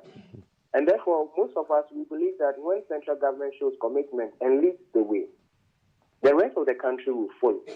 Although the direct impact comes to those of us in Tarkwa and stuff. But anytime you want to take action, at the end of the day, you realize that people order from above comes in. So therefore, if there is any action to be taken, then let's address the order from above. And definitely, if there is an order, it will definitely come from Accra. And so that is why most people want to demonstrate in Accra at the full glare of not only government, but other international bodies. Because when it's happening in Tarkwa, how many international media platform will pick? Or even the national media will pick? It will be a bit minimal. And therefore, Accra will give us the biggest impact, and Accra will give us the biggest platform to showcase. Right. Apart from the exposure, it is also to alert Accra that, look, you are not even safe in Accra. Because if it affects us over here, it will travel the 100 kilometers, 200, 500 kilometers down there. And all of us, our health will be compromised. So the fight is not a fight for Tarkwa, it's a fight for Ghanaians and the future of Ghana. Dr. Ishmael Kweku is a coordinator of the Sustainable Artisanal and Small-Scale Mining Hub at the University of Mines and Technology. Thank you so much for your insights. We will have more conversations on this topic because you sit right in that space. What do you think about what Dr. Kweku said? 055-556-1034. We'll take 3 messages because we are so starved of time. It's not even funny. And here comes Thelma to do the business. Hi, CAF. Messages on our screen. Your thoughts are not the thoughts of GBC. Good morning, Mr. Antwa and Mr. Paul there. Good morning, CAF. In all things, health comes first. So I'll say I'm disappointed in organized labor. And there are many people across our social media platforms who are reiterating this point. This one says, let's be honest with ourselves. The withdrawal of the military is long overdue because it is only those of us who grew up in the GBC, that was the only medium by which information was disseminated, and really patronizing the station. The rest of the stations are engaged in programs that have deviated them from the nation's broadcaster. It's very clear that if you are watching and to GBC programs, you will see some decency. So still on organized labor, confusion, and I've seen organized and disorganized reiterated very, very in quick succession on the platforms. Someone took part in a checkup from us, and they say they are grateful. Thank you, boss. CAF, demonstration loading at Arise Ghana. He's saying that the Ghana youth, together with Democracy Hub, will soon hit the streets again, and it will be against the president for another, because of what's happening with organized labor. The other one says, God bless you for the good work, and he thinks the NPP is actually the only reliable alternative that we have in Ghana. Kwesi Amweni has a problem, and that is that if we want to fight illegal mining, then all of us should come together because it is not easy. And he thinks that Dr. Bawumia should be our next president. There's many messages on the screen, but like you said, there's not a lot of time. So we'll just end it here. All right. Dr. Hezwa, any insights from Dr. Kweku's submission? Yeah, I agree with what he said to a large extent, because we've seen the pictures, and he's on the ground. Takwa. He lives there. I told you the last time that I was there. Yeah. So scary, eh? yeah, it's very scary, actually, because with the pictures that we've seen, and the fact that, you know, the issue about the mercury staying in the atmosphere, traveling so many, it means that we are not even safe here. No. At all. So we shouldn't play the ostrich at all, and then we need to all come on board and make sure that this thing is, the fight is on, and then we win the fight. Indeed. Yeah, actually, because I get scared. I mean, the pictures that are rolling. It's horror movie. Yes. Horrible. Like a horror movie. Yes. Mr. Joshua, what's your take home? Ghana Pani. Is this the Ghana we grew up in? My time, this water was pristine. It was clear. It's a shame. And you know, one of the most dangerous things is the fact that what they're doing can affect our electricity. Because we understand that they are also doing galamsey around electric pylons. And if those pylons, one is toppled, do you know the catastrophe it will cause in the country where electricity is concerned? So it's not only the food, it's everything we think, everything. That's why we continuously ask, we need a spearhead to do this thing collectively. And I think the government has an opportunity came in which the government could have taken on in doing this thing collectively, in bringing everybody on board, in putting some kind of educational structure together, getting the CSOs, putting money towards it so that we do not go through what is said in the Bible, that for lack of knowledge and understanding, we perish. Let's start going into those areas to educate the miners. Because you find miners saying, they say it because they don't have the understanding and the meaning of the impact of galamsey. Indeed. And so we all have a responsibility, but we need leadership to lead that responsibility so that all of us can follow. But if they don't, individuals will take it in their own hands and everybody will do what they have to do. And it's not good for our country. Not good for our country, says Mr. Jantua. Dr. Paul Hezwa thinks, man, Charlie, this is crazy. It's a horror show. And in all of this, the Pinktober and World Mental Health Day, which is today, we are reminding you that there's a game. And we still don't have a good health system. We don't have a good health system. So to handle the issues, the pressures. Handle the pressures. So there's a lot happening. A lot. Hopefully the Black Stars can take our minds away from all the wahala around. But ahead of the game, they had a pep talk from the chairman of the Ghana Football Association. Listen to the pep talk and tell me what you think. Trajectory he's on. Because Ethiopia will take. I am passionate, Kurt, Okreku, GFA president, talking to the men. These can't be boys, these are men. Who are going to be doing the business today at 4 p.m. Henry Asante Chum is communication director at the GFA. Henry, good morning. Welcome to the show, Mr. Hart. Hey, where from the fire? Why is Mr. Okreku talking to the players like that? Good morning, Kafui. Yeah. Pleasure to be on your show. Mm-hmm. I think the message is simple, and the reason for that powerful message comes on the back of our recent performance. First of all, in the game against Angola, which we lost by 1-0, and then the draw against Niger. You realize that we were on a good path after the 2 games against Mali and Central African Republic. So expectations were that we were going to continue with that particular trend, having won the 2 World Cup qualifying games. But unfortunately, that is not what we witnessed when we played against Angola in Kumasi, and then Niger in Morocco. So he thought there was a need to reach out to the players. He thought there was a need to get them awakened, make them realize that Ghanaians expect Okreku doing the coach's job. Well, it's subjective. I respect the fact that there is a coach in charge, but to meet the team, he had sought permission from the head coach, Otoado. And let me also put on record that this is not the first time the president had engaged the team. It happens quite frequently. I remember before we played against Nigeria in 2022 in the World Cup playoffs, both in Kumasi and in Abuja, he spoke to the players.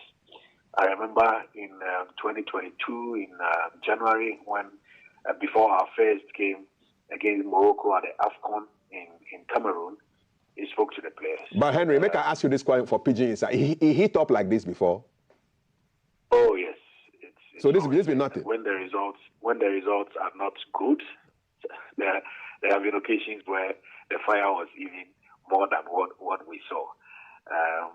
I think that you and I know how emotional and passionate football managers, and for that matter, people who follow the game are. Right. And sometimes you can play well and lose. So there is that consolation in playing well, creating chances, doing exceedingly well, and losing in the end. Yeah. But when you do not play well and you lose in the end, it is more painful than anything else. Yeah, we share the pain. 33 or so million people share the pain of losing. I just have to wrap this up by just asking you the final question. From the reaction of the players that we see, what kind of reaction are you expecting on the pitch today? Because if it matches what we saw, we are in trouble. Absolutely. On the back of that meeting, I think they have reacted quite positively in the 2 training sessions on Tuesday and Wednesday. And I want to believe that they will show that hunger and desire to win against Sudan. All right, my Henry. That's what we expect from them. Thank you so much. Communication Director, GFA, Henry Asante Chum, a.k.a. Mr. Hat. Hopefully, we'll be smiling by 6 p.m. today. Gentlemen, predictions. Pride cannot come into this talk from the players. All right. There can be no pride. All right. Are we winning? It is a government. Yes, we are winning. Are we winning?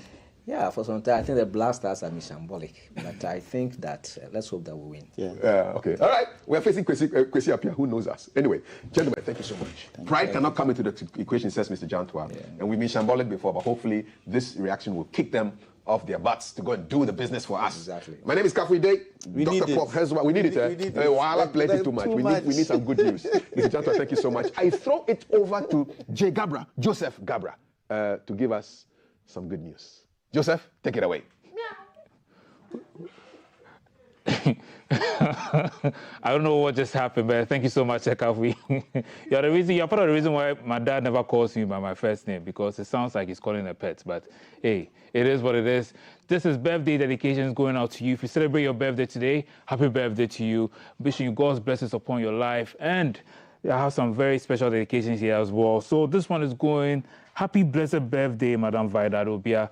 Thank you for being an awesome sister, mother, and friend to us all. We love and appreciate you so much. Cheers to long life, strength, and prosperity. Yes, so happy birthday to you, Madam Vida Adobia. This is coming from Kakra and your sons, Eben, Eugene, and Emmanuel. Who's the birthday girl? You're the birthday girl. You're the birthday girl. Okay. Happy birthday to you once again. And this one is going out to Niabio Chakwanda V, who is the chief fisherman of the Gas State. You are doing a lot to fight child trafficking, and we appreciate your efforts. So it's your birthday. Happy birthday to you as well. So this is also a birthday dedication going out to Kay. We wish you all the best in life. May God bless you with your heart's desires and grant you good health. This is coming from Tina and Emmanuel and the children. So happy birthday to you all once again, and to everyone else celebrating their birthday today. Don't go anywhere. There's a birthday dedication song coming for you because it's your special day, and the show continues right after. Enjoy this one.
Welcome.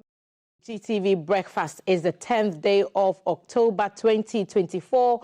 And on this segment, we are talking food safety and the national regulatory body in charge of ensuring that all products Ghanaians use and consume are safe, effective, and of high quality is at the table with us this morning. The Food and Drugs Authority recently adjudged winners of the 2023 Public Enterprises League Table Awards, and they are here to tell us about their role in ensuring that the food and products that we use are safe. At my table, from my far left, Jibodi Amabaka is the Principal Regulatory Officer at the FDA and also Head of Unit for Food Safety Consumer Education Unit. And Sandra Ajwa Obiri is a Regulatory Officer of the Food Safety Consumer Education Unit as well. Ladies, thank you for joining us. And congratulations on winning that prestigious award, the 2023 PELT Award. So Public Enterprises League Table Awards organized by SIGA. SIGA does this for state enterprises, trying to see which ones are performing well and which ones are not, so that those who need help can be provided for them.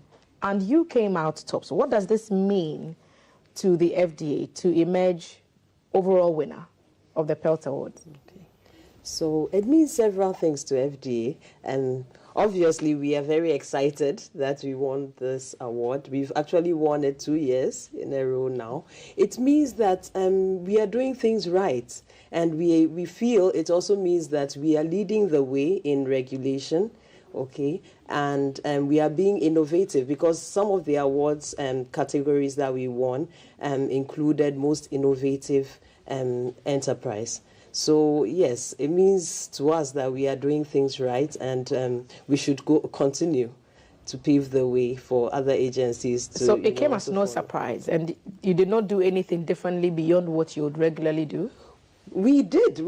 You know, in FDA these days, we do a lot of things more innovative. We are more innovative than we used to be. You know, after COVID, we know that you don't always have to be present to get your work done. You can be at home but still do a lot from home. We've also realized after COVID that it's better to collaborate more. So FDA collaborates more with other state enterprises these days in ensuring that the products that we regulate are being properly regulated. Okay. When we buy food, we assume that someone somewhere has ticked the boxes so that we can get on with it, whether it's to prepare some other meal or to, you know, use it for whatever we want if it's a product.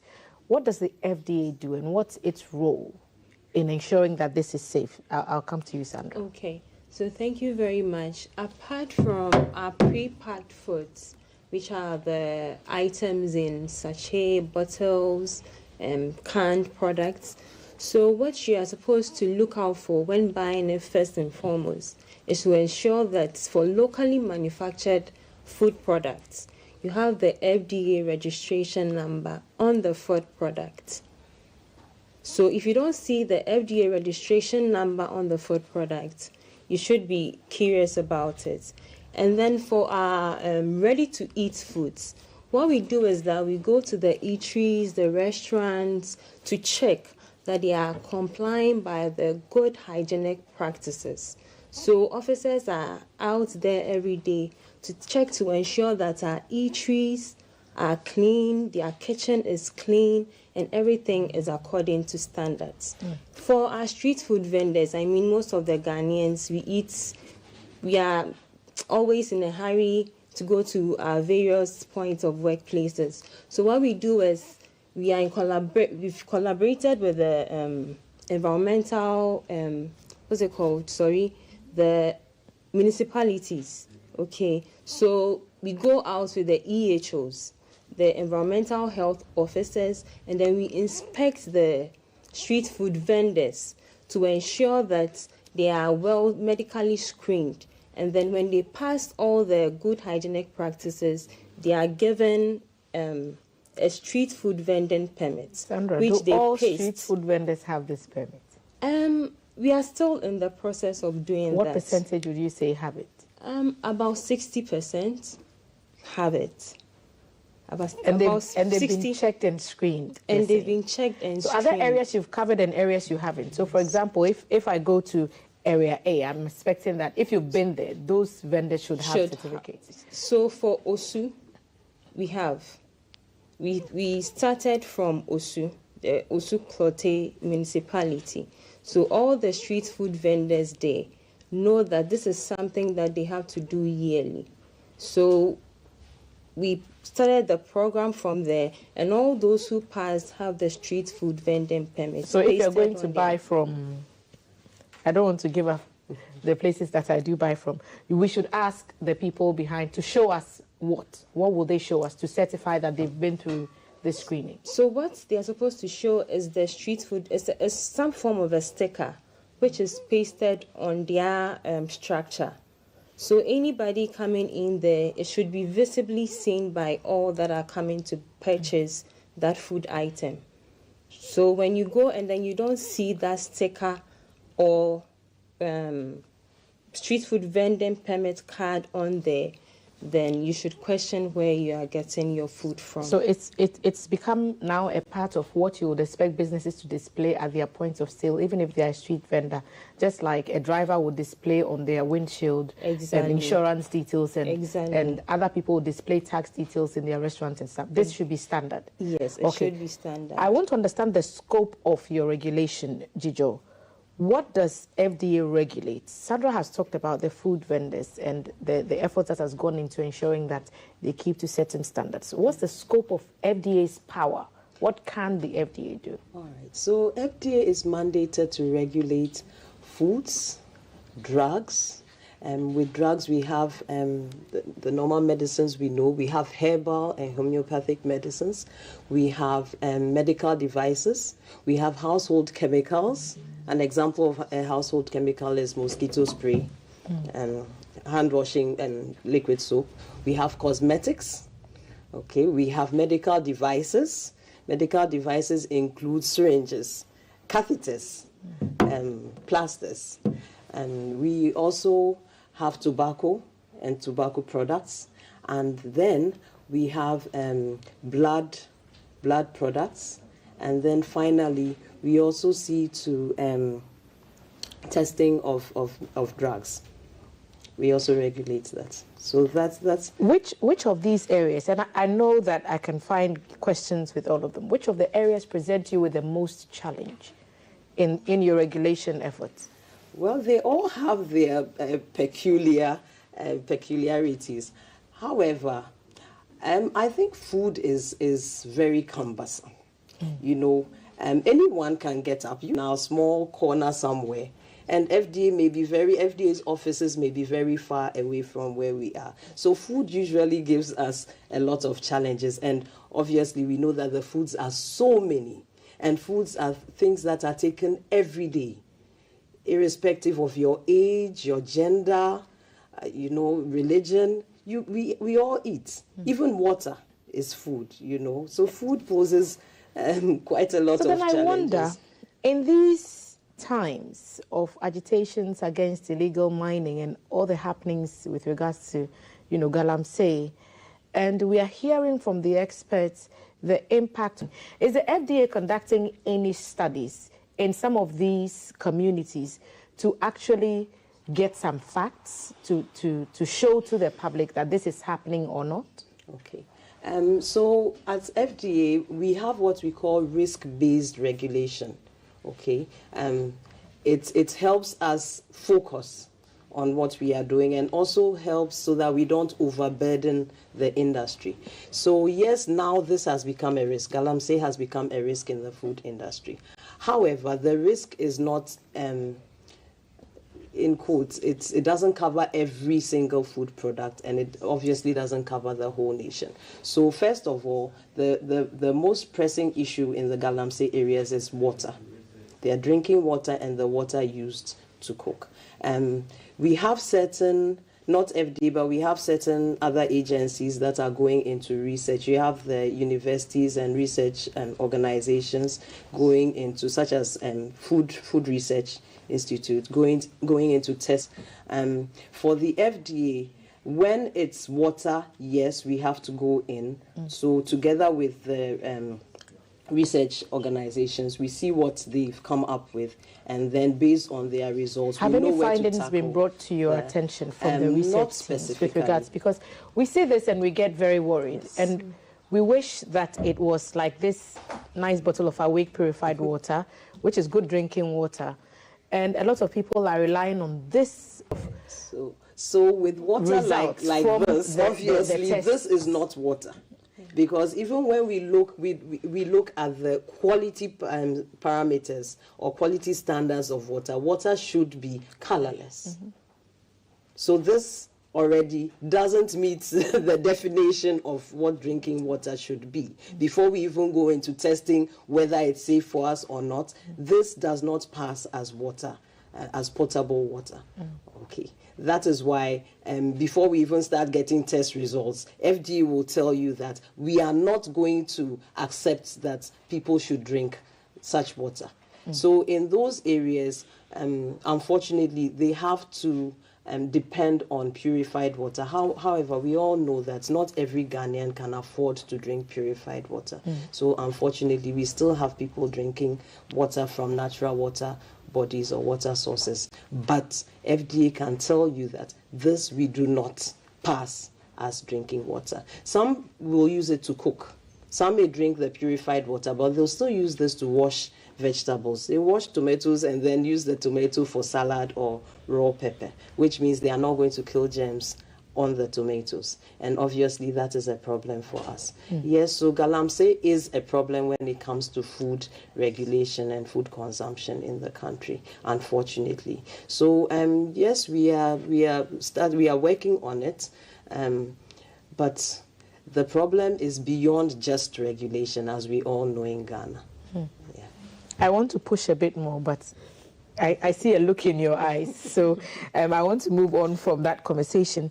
But we are talking about, access to potable water and the harm that galamsey has caused. Even before this whole issue became more magnified in media circles, water safety was also a problem, as well as food safety. Sachet water, which you talked about sachet products.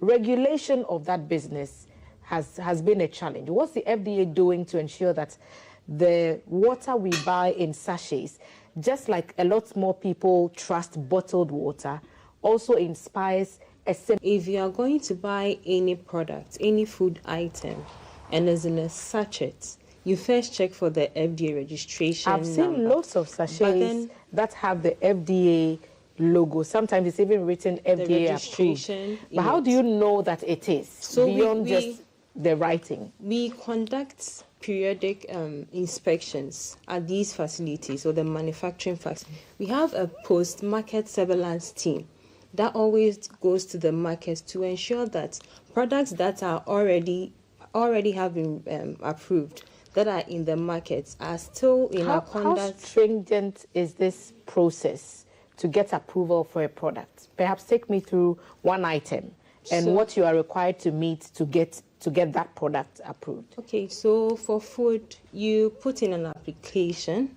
and then you bring your products. It goes through so the facility is inspected and then it's licensed. And then the products that you have brought is sent to the lab for testing.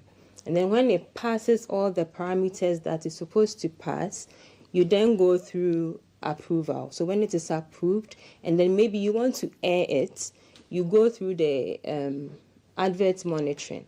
So you bring your advert, it is screened, and then you can air it. Now it is approved before you can air it. What about imported products? Because sometimes the concern is, well, if it's not manufactured from here, then what are the safety protocols in place to ensure that it meets that standard? Did you? All right. So with the safety, with imported products, they go through the same process of inspection and product approval. So we have the facility inspections, we have the approval of the product after it's gone through laboratory screening, when it meets all the the standards. parameters, then we pass it. And then we also look at, obviously, the labeling. Now, with some facilities abroad, FDA Ghana goes to those countries to inspect. Yes, I mentioned earlier that we do risk-based regulation. So, for instance, products that are considered high risk, example, foods going to certain categories of the population, such as babies. So, formula, we would go to whatever country Ghana is importing for and inspect the facility there. So during the inspection, we'll look at all the ingredients going into the products, the ingredient specifications. So those ingredients must pass the standards for the ingredients before they are even used to produce. We'll look at the hygiene of the manufacturing facility, just as we would do for our facilities in Ghana. Then we would say that facility is okay for Ghanaians to import from. Then we will now look at specific products coming from those facilities. So the baby foods, we will look at all that has gone inside. We, during the inspections, we'll look at their records to make sure that if they say this contains this protein, we'll check whether indeed the facility is, purchasing that protein, and they have quantities of it that prove that indeed those quantities have been used in the products. So we do all that before the product even goes to lab, and then it comes to Ghana. And just a sample comes to Ghana, we look at it before we allow before the approval is made. I think that we'll invite you back to the table so that we'll have another conversation about food safety and what FDA is doing. Congratulations on winning the 2023 award. So 2 years in a row now. Maybe next year we'll beat you. Jibode Amabaka is a principal regulatory officer. Sandra Ajwa Obiri is also a regulatory officer.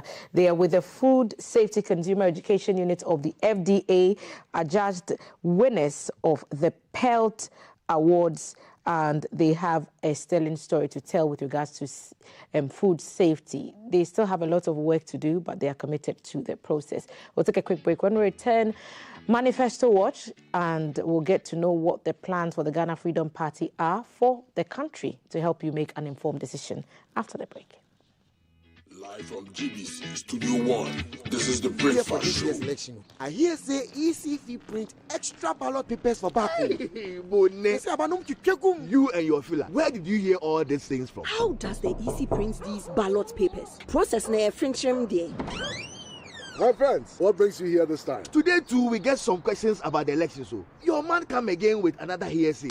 No problem at all. Let's sit outside. I wonder how they print the ballot papers. I hear say EC, they print some ballot papers secretly. Let me break it down for you. Ghana is one of the few countries where the Electoral Commission prints ballot papers within the country. For real? So how do you ensure it is fair and transparent? Political party representatives, the police service, and the National Intelligence Bureau all observe the printing and packing of the ballot papers.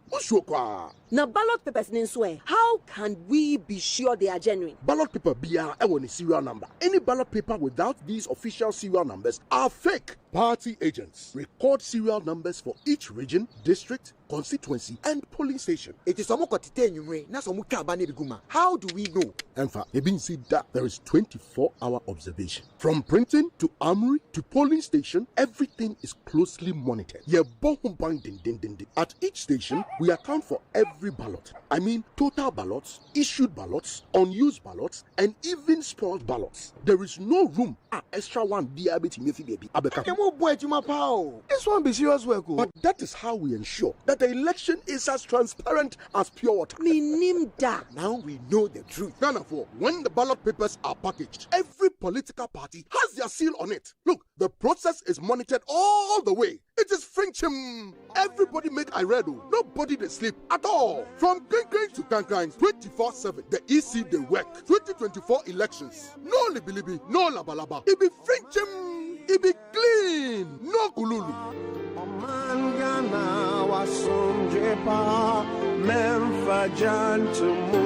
Kiss everywhere. 8K. Hey, wait. You go put it on his tab. This is my man. Good luck. Bill Radio, star 712. It's what you follow. I'm on dialing the magic numbers. Star 712. Now welcome to the luckiest. And now with me at home ticket. You can buy for yourself or your loved one. Mommy, tell mommy who's here. You're buying for me, right? Or who else? Oh. Let me choose buy tickets for adults. Love you, boo boo. Maybe straight to option 4. Now,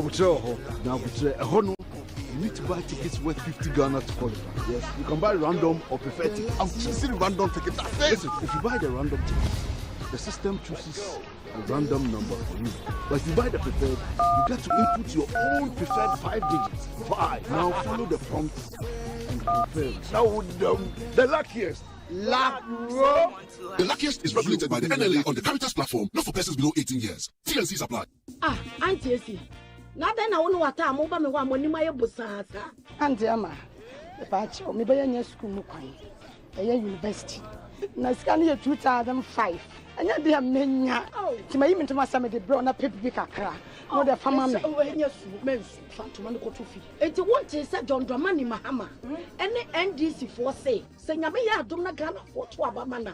Waba, Aba University, Bia, Technical University, College of Education, Nursing Training, woman academic fees for first year.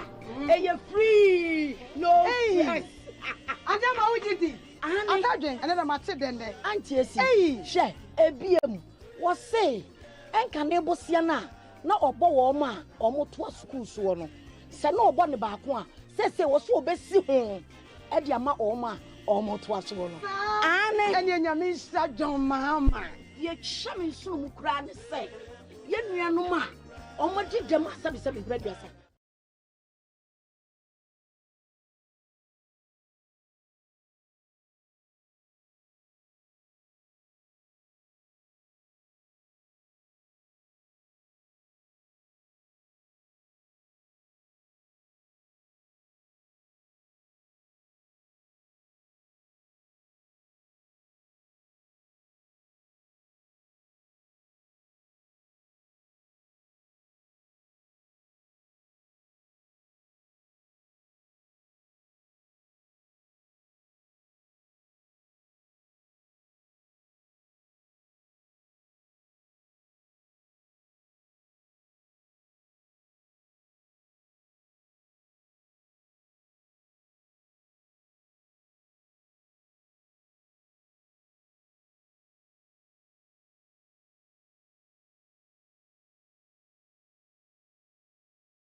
December 7, 2024, to lead Ghana.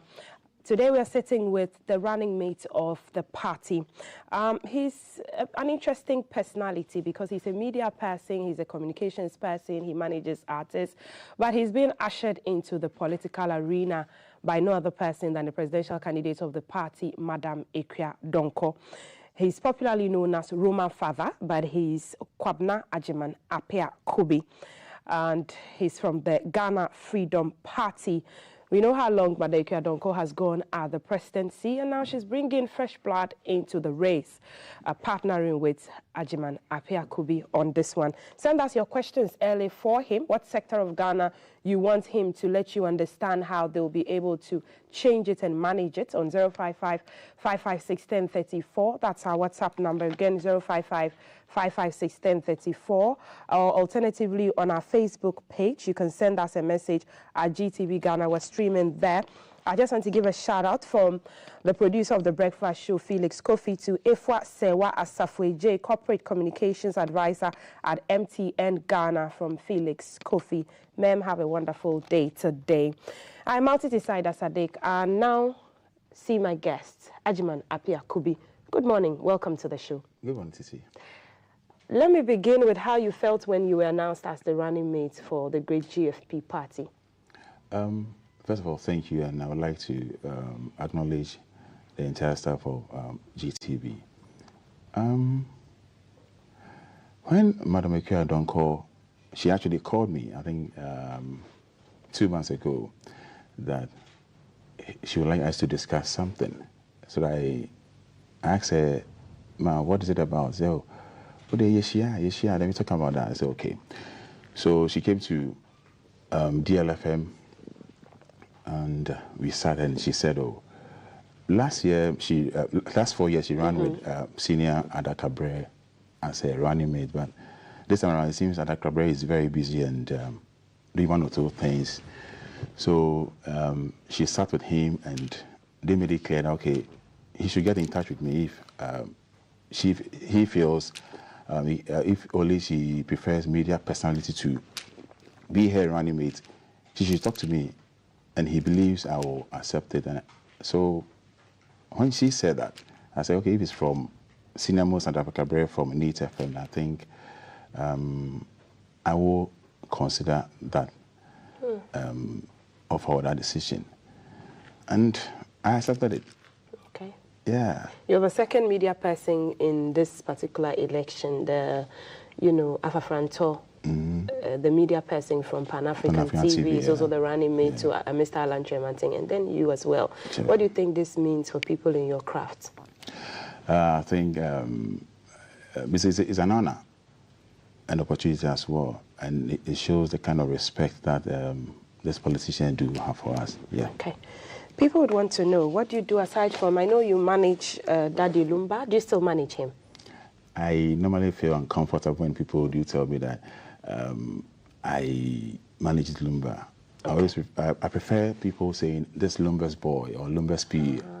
You understand, yeah, because Lumba's caliber, you understand, started music way back 1989. Where was I? You understand, completed a job in secondary school in 1985. I was, I think, 5 years then. You understand? So I tell it to be a privilege, not that quote, being Lumba's manager. I don't feel comfortable when people do address me as such, yeah. Let's get a window into your life, and so that we understand why you're so modest and you feel uncomfortable to be called Lumba's manager. Tell us about you. Where did you grow up, and, have you always liked politics? If I answer from the latter, naturally I'm somebody that I don't like politics. Okay. Yeah, I like politics, but when it comes, we can serve. That's the reason why I accepted in the first place. But nobody was born to be a politician, and there's no school that teaches politics. You understand? Yeah. So that made me accepted that. So back to your question, my real name is Philip Appiah-Kubi, or Kwabena Ajiman. But in the media industry, I think my real name is even lost because of the name Roman, for that's what I use on radio, both at Atinka FM as their drive time host and DLFM 106.9 as their morning show host.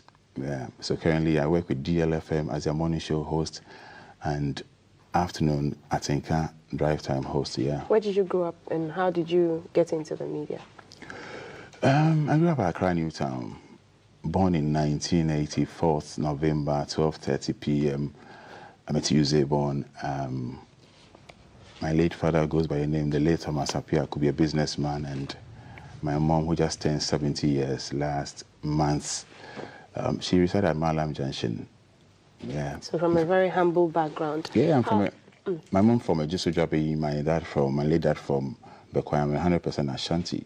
Right. Yeah, I attended St. John's, Bansamura Institute, from there to St. John's Primary, St. John's GSS, Accra High School, 97 to 99, and then from there to Manifold, that was in 2000. Then from there to Kumasi to have my attachment with Radio Mercury in 2002.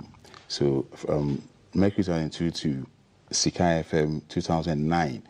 Then from 2014, that Tobinco set up this radio station at Tinka FM. Then they brought me from Kumasi to Accra. Yeah, that was in 2014, and we started 2015.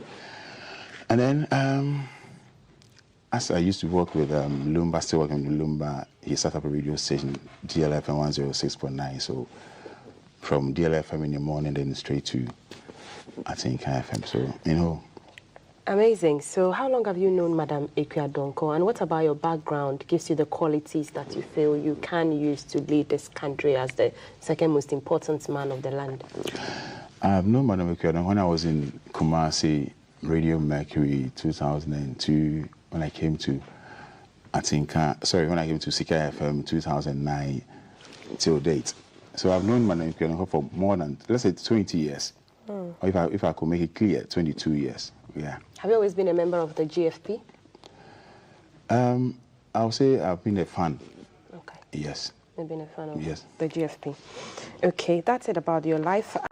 We will be showing some videos about what's currently happening. You heard that organized labor had instructed that workers lay down their tools today. There's been the demonstrations that's been going on and on about Galamsey and the destruction of our water bodies. Ghana Water Company issuing notices about water shortages in parts of central region. I've sat with the Ghana Agriculture Workers Union, and they've said that about 2.6 million hectares of land has been lost to Galamsey cocoa farms. This is the current state of our water bodies. Sure. I'm sure you've seen the Pra, you've seen the Benso River. What is the GFP going to do about Galamsey, about illegal mining? How do you feel about the current state of our water? First of all, I think this is not only problem that Ghana is facing with regards to Galamsey. We all know that Galamsey is it's been there in the past, you understand, and I think the current state of Galamsey, honestly, is very bad and it's very problematic. Besides, we are all witnessing this kind of, I don't know whether I should call it water or I should call it squash or drink. I mean, it's very bad. And our leader, Excellency Ekua-Donkor, if you should read our manifesto. Yes, you launched a manifesto recently. Yeah, we did that 2 weeks ago. Okay. Yeah, I can even give you a copy. Right, thank you. Okay. Yeah, if you go through, we dwell on how to curb Galamsey and dealing with culprits. Yeah. If I should quote, Galamsey has become the talk of the town, as we are really discussing right away. This illegal miners, we all know the reason. I remember Speaker of Parliament a month ago made it clear that, I mean, he was bold enough to make it clear that this NDC MPP should, stop Galamsey. It's from their end. And if they can put a stop to it, it will help us. On January, in January after the December polls, and you win the GFP, what are you going to do about culprits? You said dealing with culprits. What will you be doing? It's a matter of educating our youth in terms of this Galamsey thing. If there's employment, I don't think the youth will dwell on Galamsey. Okay. You understand? There are a lot of things that we do to curb Galamsey. So do you agree with the Speaker that some political actors are involved in Galamsey, and how do you intend to deal with them? Well, I think the necessary demands. Okay. So what will be the alternative for the youth who are in Galamsey, who are destroying the thousands and thousands of hectares of land? Cocoa used to be something very valuable in Ghana, but now if they are toppling all cocoa lands into Galamsey and it's spoiling our water bodies, what? I think they need to be educated, and if you are patriotic and nationalistic, you're not even dwelling into that. Now, what will you eat? You're educated. You know the harmful effects. You can see the mercury and the cyanide causing harm to unborn babies, giving them, deformities and all of that. But that's why I made it clear that if you are patriotic, you know that you don't even think about your own. You think about others as well. You understand? Because going for Galamsey or doing Galamsey, the money comes to your pocket, it doesn't come to someone else. So if they are work, you understand, if they are work, I don't think they will dwell in Galamsey. Okay. You understand? Madam Donko has been an avid cocoa farmer for a long time, and she's always talked about agriculture and pushing local production. What's the agenda for agriculture going to look like with the GFP? I think it will be very attractive because way back at school, even when we go to school, maybe you do something that is very bad, you'll be punished, you'll be told to weed, and we've termed that to be punishment. You understand? And I don't think that thing, we need to put a stop to it. Because the children feels that if you are giving colors to weed, you are being punished. Okay. You understand? So you recall that when we are at school, you'll be asked maybe what you want to become. There's nobody who will say, I want to become a farmer. All that we do say, I want to be a journalist, I want to be a doctor, I want to be an engineer, pilot, blah, blah, blah. Which we do take out farming because of how we've been treated way back at school. I think it's still there. When a student does something wrong, then we find him or her colors to go and weed. So it has, it generated in our mind that farming is something that is very bad. How do you feel about what Ghana had to go through with the Ukraine and Russia war and COVID-19, and even when the coup happened in Niger and they couldn't import onions and it looked like there was a looming food crisis? What's the approach going to be like from the JFP, depending on outside imports for food? I think I quite remember we do complain during the COVID, so the countryside, blah, blah, everything. We passed an excuse with Ukraine, Russian war, blah, blah. Recently, I think Zelensky, our president met Zelensky, and we were rather asking him how to do farming. You understand? Which is, it's quite a shame. Because during COVID, everything, even being clear with hardship in Ghana, everything, we put blame on Russia, Ukraine. How does Russia-Ukraine war got to do with Ghana? They import wheat to Ghana for bread. Good. So where from that end? Russia, Ukraine. But the same Ghanaian people met Zelensky, begging him about how to help us through agriculture. So where from all this? Okay, are you going to also call on people to impart knowledge on Ghanaians on how to farm for ourselves? Is there something like that? I said, being Ekwedanko, being our running mate, who is a farmer, a professional farmer, we are going to do all that. We are going to dwell on agriculture. Okay. Yeah. Now she's a cocoa farmer. What's the protective mechanism for cocoa farmers with what's happening with Galamsey, and how it seems the cocoa farmers' family and children no longer benefit as Dr. Nkrumah had made it, when cocoa was being done in a wholesome manner? I remember recently, I think a bag of cocoa we sold, I think 3,000 or 5,000 or so. Okay. I think 3,000. I think 3,000. And with Ekwedanko, she intended, improving cocoa farmers' standard of living. Because she has dwelled in cocoa farming for a long period of time. And I believe she knows how to manage when it comes to cocoa farming, for the farmers to be very happy, as you already cited example with our first president. Let me throw in industrialization there. What's going to happen with industrialization to boost our economy? The factories that people keep clamoring for that would give the team millions of unemployed and idle youth jobs. I think with the industrialization, I believe that Ghana Freedom Party, if you try to bring down taxes, you understand, to improve the private sectors to create more jobs for the youth. Okay. Which I believe we've dwelled on this. Yesterday we had a discussion on this, that in case Ghanaians give us a mandate, the taxes are too much, and it does not even encourage the private sector to set up more jobs for the youth to engage in it. So we are going to dwell. Youth have been going at it, and a 10% increase in the returns, what they get. I think not the betting alone. We're going to do away with the betting tax, and in addition with the e-levy. You are going to get rid of the e-levy exactly. tax. Okay. One time. Right. Yes, we are going to do that. And with the betting levy, if you scrap it, don't you feel like a lot of youth, in other African countries, a lot of youth have left school and they are in heavy betting centers, heavy gambling crisis? They do it for fun. If you go, once they do that, they don't go for stealing. betting is done for fun? I mean, yeah, they don't go for stealing. They don't pick guns. Yes, but a lot of them end up owing a lot of money because they have to gamble. I see nothing wrong with that. It's far better than picking up guns and cutlasses to attack people. Yes. So I see nothing wrong with that. And with the e-levy, it's very annoying. Very, very annoying. The tax on, I mean, you send money to somebody and then a percentage will be deducted. Okay. And what are those taxes used for? As government has said that it's an effort to raise the taxes, so to create what are those taxes to be able to boost the economy, to be able to create more and so how is the economy now? More factories. So how is the economy You know, that's how government services. I'm asking, so how is the economy doing now? So apart from getting all this, what is the next line of action? I'm asking you. I'll send money to my mom to be deducted. She also sent it to somebody to be deducted. So what are those revenue used for? So how will you raise revenue? How will GFP raise revenue for the country? There are so many ways of raising revenue, not basically based on betting and e-levy or whatever. There are a lot of, we pay taxes. Yeah. Okay. So there are companies, we pay taxes.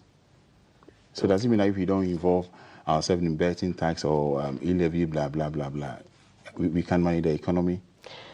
So as time goes on, you're not even going to adjust taxes? No. At any point in time? No, based on what my flag bearer has made it clear. You want Ghanaians to have their liberty, to have their freedom. Okay. How is the economy going to thrive without increment of taxes, though? No. I'm not saying it's not going to be the entire. You understand? Okay. Not on every. How about foreign direct investments as well? Calling for, public-private partnerships. Governments have called for, foreigners to come in and set up companies and then, employ people. While Ghanaians say that the tax amnesty they give to some of these foreign companies is a lot more than they do for Ghanaian-owned local businesses. Are you and Madam Ikuadonko going to partner with foreigners? We are going to have an equal share on that. Because Ghanaians should rather enjoy rather than outsiders, rather than foreigners. That's the reason why when a foreigner set up a business, it booms. But you can ask yourself, when a local person set up a company, you understand, then it gets faded away simply. Okay. What about planting for food and jobs, rearing for food and jobs, agriculture in general? What are the aspects that you are thinking is not working well and so you will improve upon as a party? Like I said, we have the advantage, being that our flag bearer happens to be a farmer, you understand, and on that regards, I ensure Ghanaians are for that one, they are really safe when it comes to farming. Okay. Let's talk about education now, because you're saying that in school, when they farm, it seems like it's a punishment, but it shouldn't be. Are you overhauling the educational curriculum, the current educational system? How is it looking for the GFP? I'll say for now, it's not bad, but when we come, like I said earlier, if you should go through our manifesto,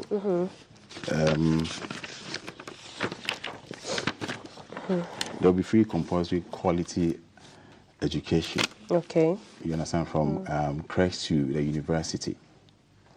From crèche to university, free compulsory education. Yeah. Okay. And how are you going to support that sector?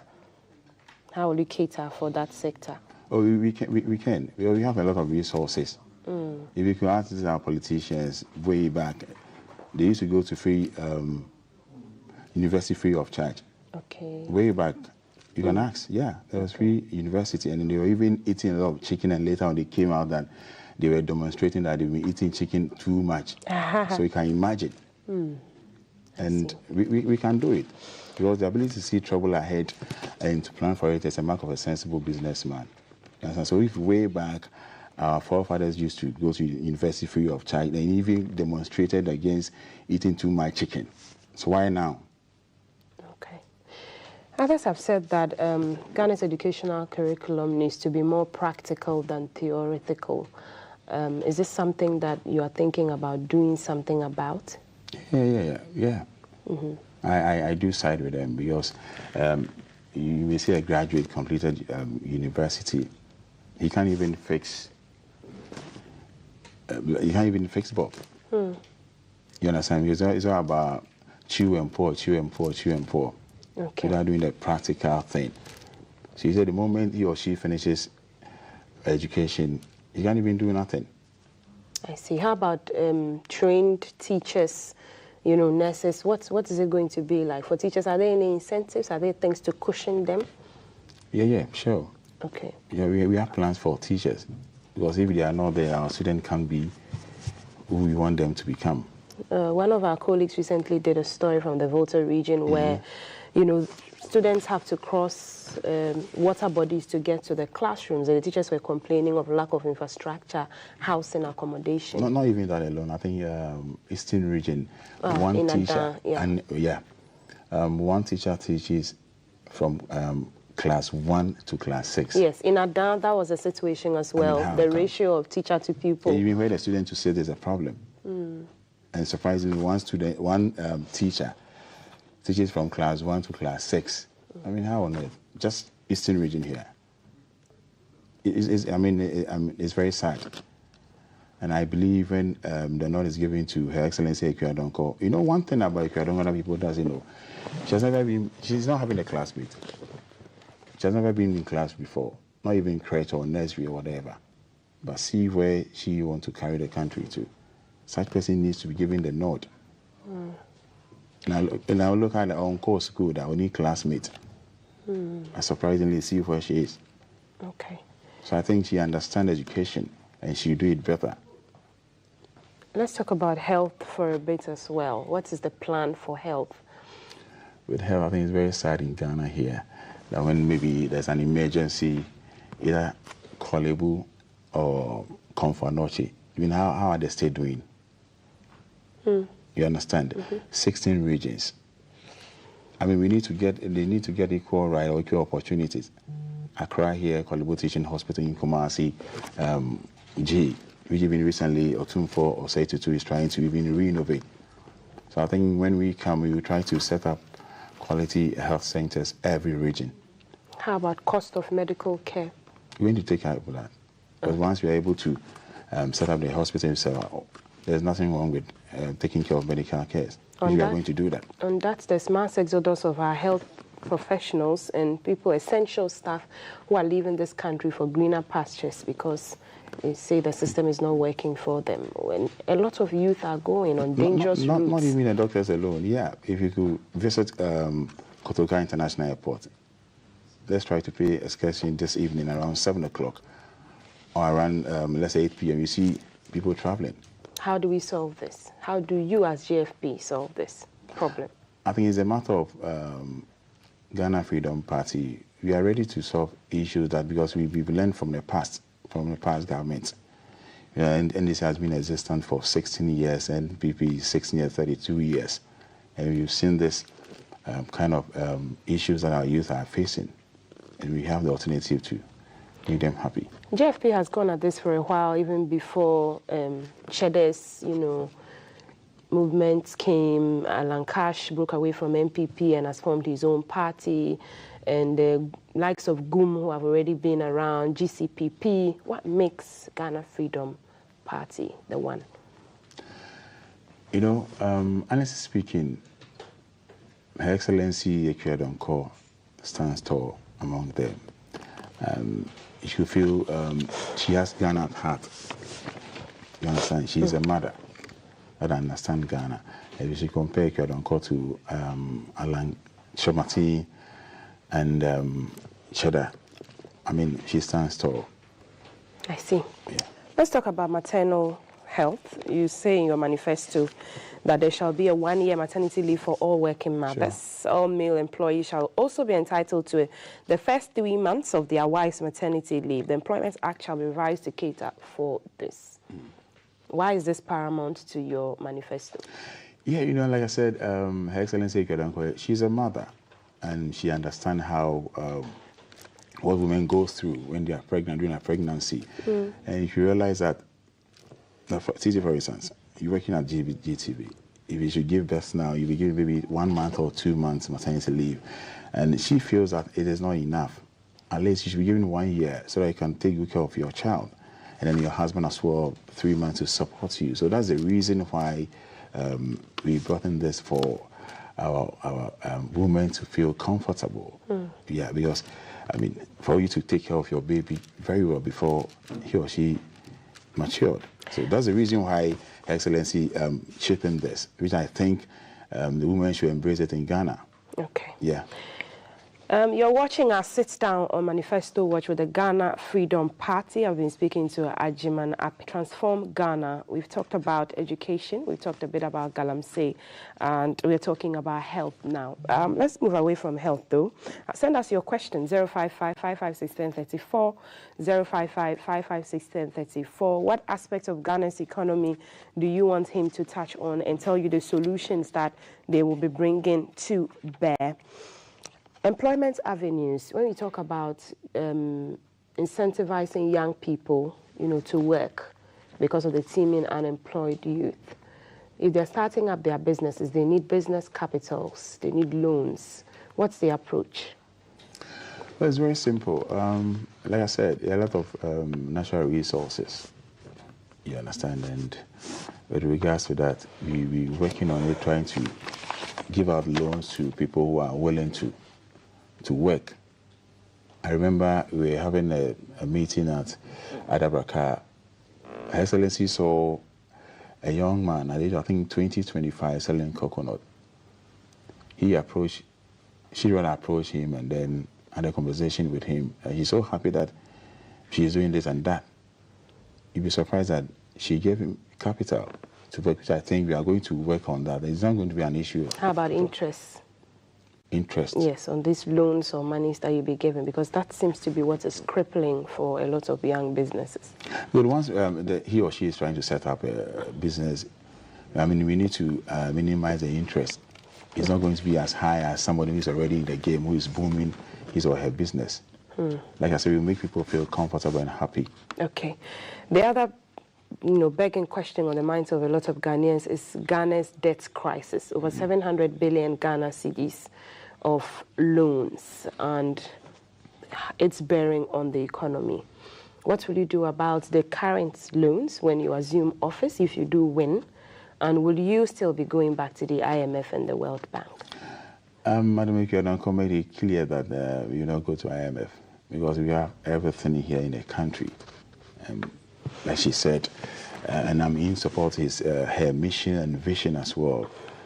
I don't think we'll be going to the IMF. And with regards to the 700 billion loan, right?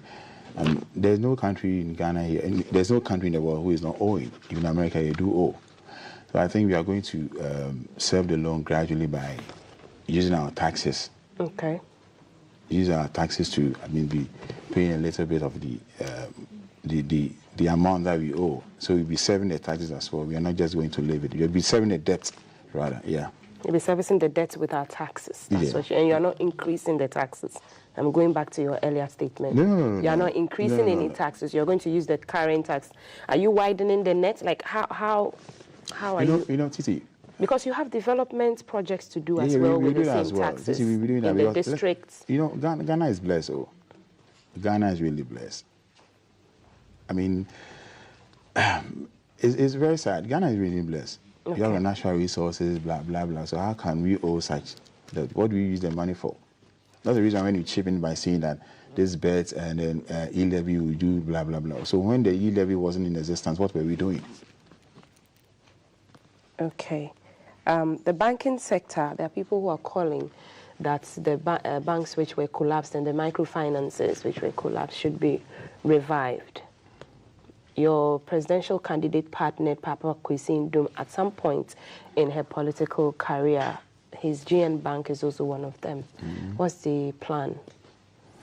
I think with that, it's very sad when if you find out the reason why it was being collapsed. The reason wasn't even enough. You remember, I think recently Papa Kwesi Nduom met former president, who happens to be the flag bearer for NDC, and they had a discussion on this. I think I was having a discussion with Ikeodon Call with regards to this bank that has been collapsed, and what she said was, it's quite funny though what she said. Didn't say a collapse.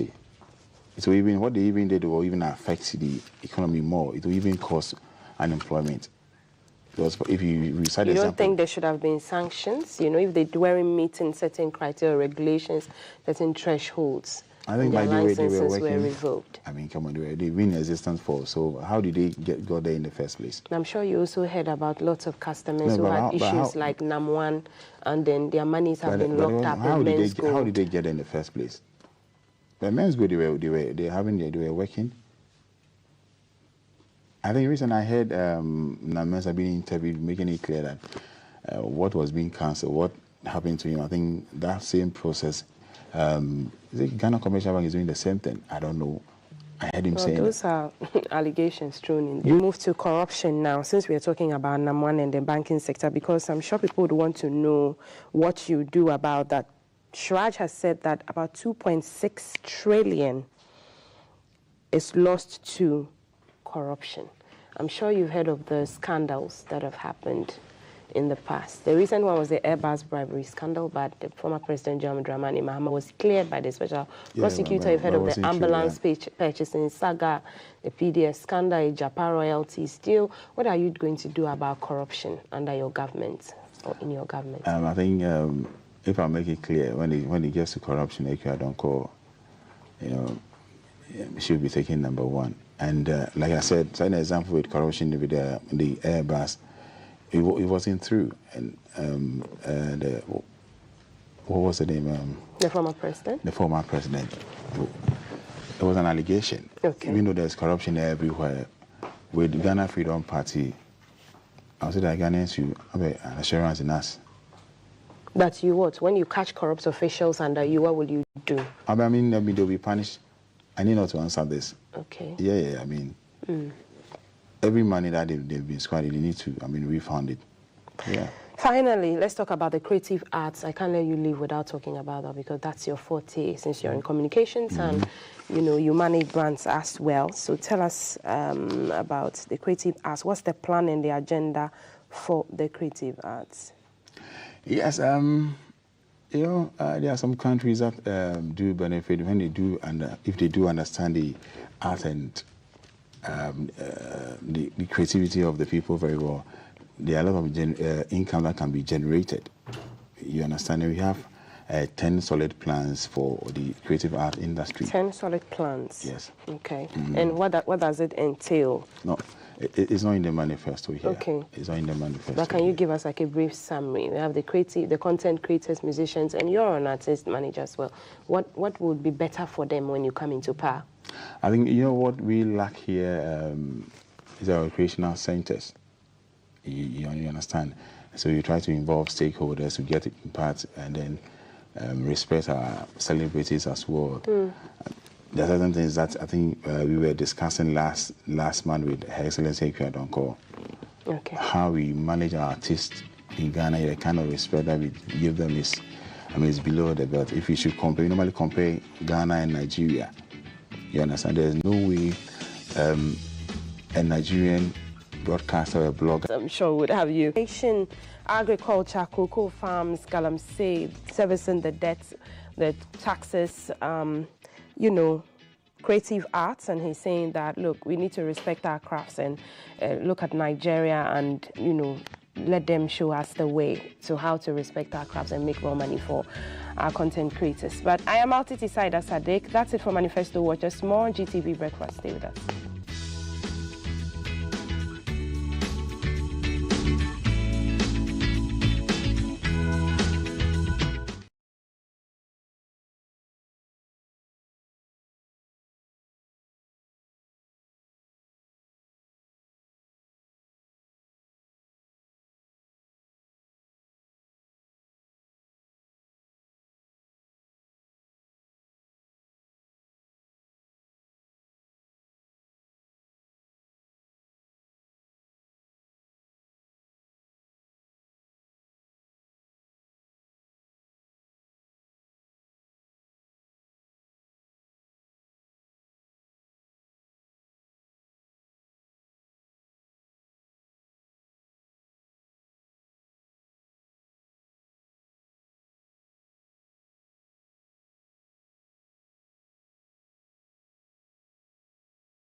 speak about it. To my far left is Tyrone Joshua Johnson, who is with the PR team of the Tidal Wave Festival. Tyrone, good morning and welcome. Good morning. How you doing? I'm all right. You all right? You good? I'm you good. Feeling good? I'm feeling all right? very, very good. I'll do this quick one with you before I go to the next guest. Your predictions for Ghana versus Sudan today? Oh, Ghana is winning. You want to mention the scoreline? No. Okay. Either right next to Tyrone is Nanadra Safopine, who is a raver and also with the Tidal Rave PR team. Good morning, Nanadra. Good morning. You're welcome. Thank you. How you doing? I'm great. Yeah, great. Why are you looking at me like? So you want to answer that question as well? Of course, Ghana is winning. Ghana is winning. We thank God for His mercy. You know, reading about the Tidal Rave experience, the festival over social media and all, we hear it is one of the biggest beach festivals in the country and whatnot. What makes it the biggest beach festival? I'll start. So, Tidal Rave has been in existence for about 12 years now. So we've been able to learn the fact that the beach is the best place to be. Right, and we started in 2012. Our first edition was in Ada, and over the years we've seen how the numbers have been increasing. That should tell you something. That indeed we've landed the fact that the beach is always the best place to be to rave. To rave. To rave. You want to add to that? Oh, it's been a great. Even bringing people together, it's mostly for the youth, bringing them together to have fun with their friends, meet new people, and socialize. Meet new people. You know, this time around, where is it happening anyway? It's happening at La Palme. La Palme. You know, the way we are trying to stop Galamsey now and everything, I was thinking maybe this year you guys will take it to perhaps the hinterland. Why does it have to be situated here in the capital?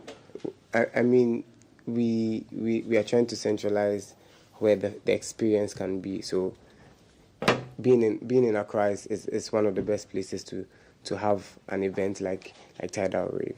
Yeah. So usually the Tidal Rave happens at beaches, and yes. Our beaches sometimes are not known for how clean they are and everything. How do you partake in any kind of cleanup exercises for the beaches and stuff like that? Oh, good you asked that. So, as a beach festival, we've always been committed to giving back to the community. When we started, we started in Adan, and then we settled in Kokobite for a while. So at Kokobite, what we do after the festival is to take one school in the town and then renovate the school, add some new things for the students to give more depth for them to study properly, get more items. Right now, we sort of reimagined the whole giving back to community, where we are saying that we are a beach festival, right? And what that means is that wherever we settle, we must show that we were there. So as part of the reimagination, we started a campaign earlier this year called For the Love of the Coastline, which is a beach cleanup. We've partnered with a few cleanup organizations, Ecozo Ghana and Ambassador Boys. Was that what we just saw on the screen? Yes. So that was our initiation. We recently had another cleanup at La Palme to also make sure that everywhere. So the mission is to clean the beach, one beach at a time, to make sure that we are going back to a safer ecosystem, a nice beach, a serene beach system. So the mission for us for the beach cleanup is to make sure that our coastline is safe and clean for our rivers to jam and have some good times there. So do we take it like you clean up the beach and then the after party is like the Tidal Rave? So it's like, what was the beach cleanup after party?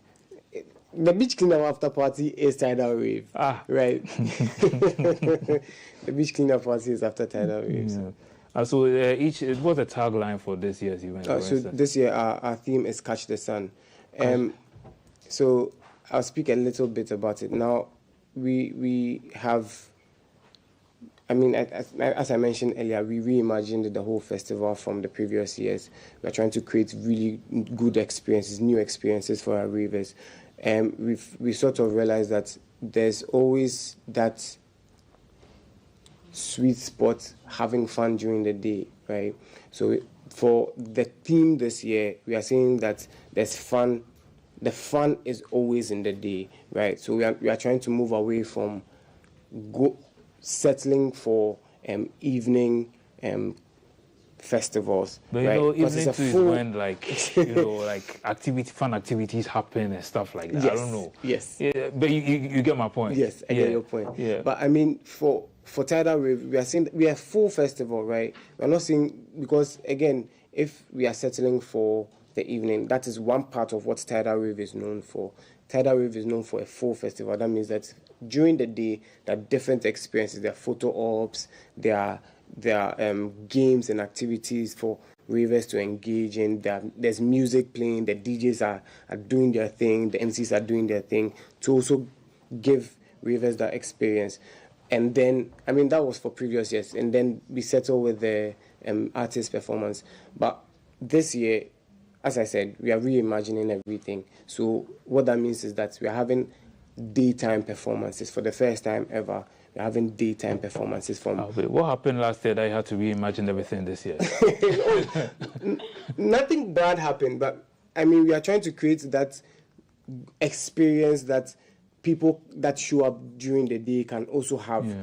I mean, because in the past, we've been doing the artist performance in the evening, in the later part of the day. We are trying to sort of bring it into the main festival activity so that there's a full experience for the year. Oh, okay. So what were some of the highlights for you from last year compared to this year? I would say it was all fun, because when you come in the day, there are a lot of activities you can do with your friends. I remember there was this Fana street track. Mm-hmm. It was really nice because if you come late, you get to miss out on all the fun things that you would have had fun in taking pictures. I mean, the sun is out. You have to take some pictures. Show that glow. What is it with the ladies and pictures? It's sun kissed for them. It's sun kissed for them. You know, I hear people come there and they fall in love. What has your experience been? Oh, I don't think I've fallen in love, but I've made friends from Tidal Wave. I'm serious. Oh, really? For real? Yes. Or it's because you're on national television? Oh, no. Now, there's a part where you say, oh, come there if you have been single for so long. Like, come, if you come and jump and this and stuff like that. If you've been single for so long. You know, with events like this, sometimes you realize a lot of concern for most people is the fact that because of the crowd and everything, in terms of security, how secure are people there? For instance, they come during the day, you are trying to leave at night, and perhaps you are attacked or something. So can you tell us about some of the measures put in place to ensure that a lot of people are safe when they attend this event? Do you want to take that? Okay, so I mean, yeah, we've had some experience with security issues in the past. So last year, what we did was to amp the security that we have on the ground. So we partnered with some private security and then the Ghana Police Service to give ravers that safety that they've been looking for.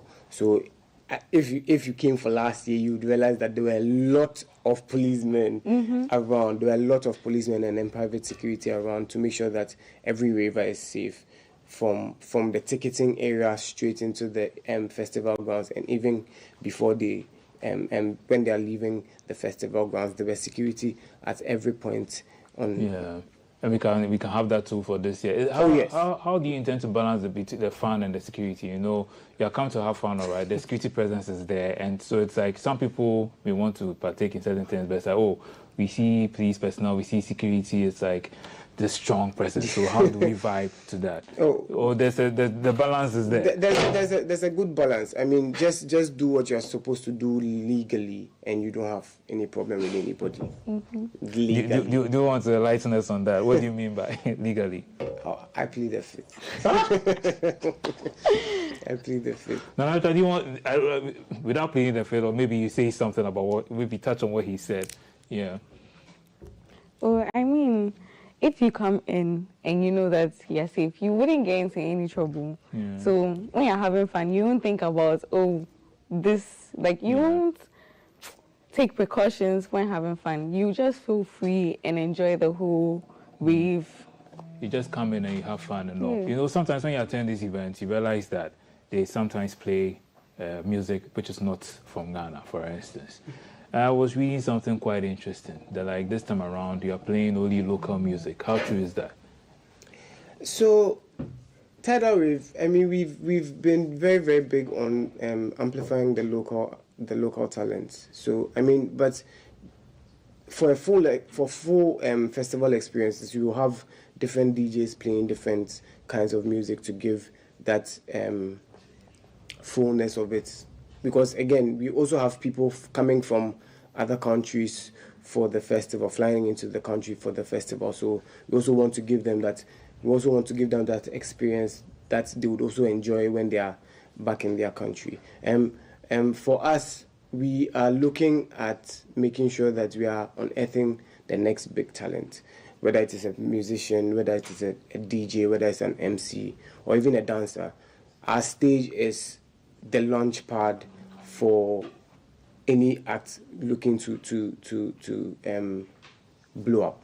Yeah. So I take it the Tidal Wave experience also helps to promote the Ghanaian entertainment scene. Yes. Are these the only things you do to help? So I mean, even prior to the festival, we have certain plugins for some of the artists, like workshops and all.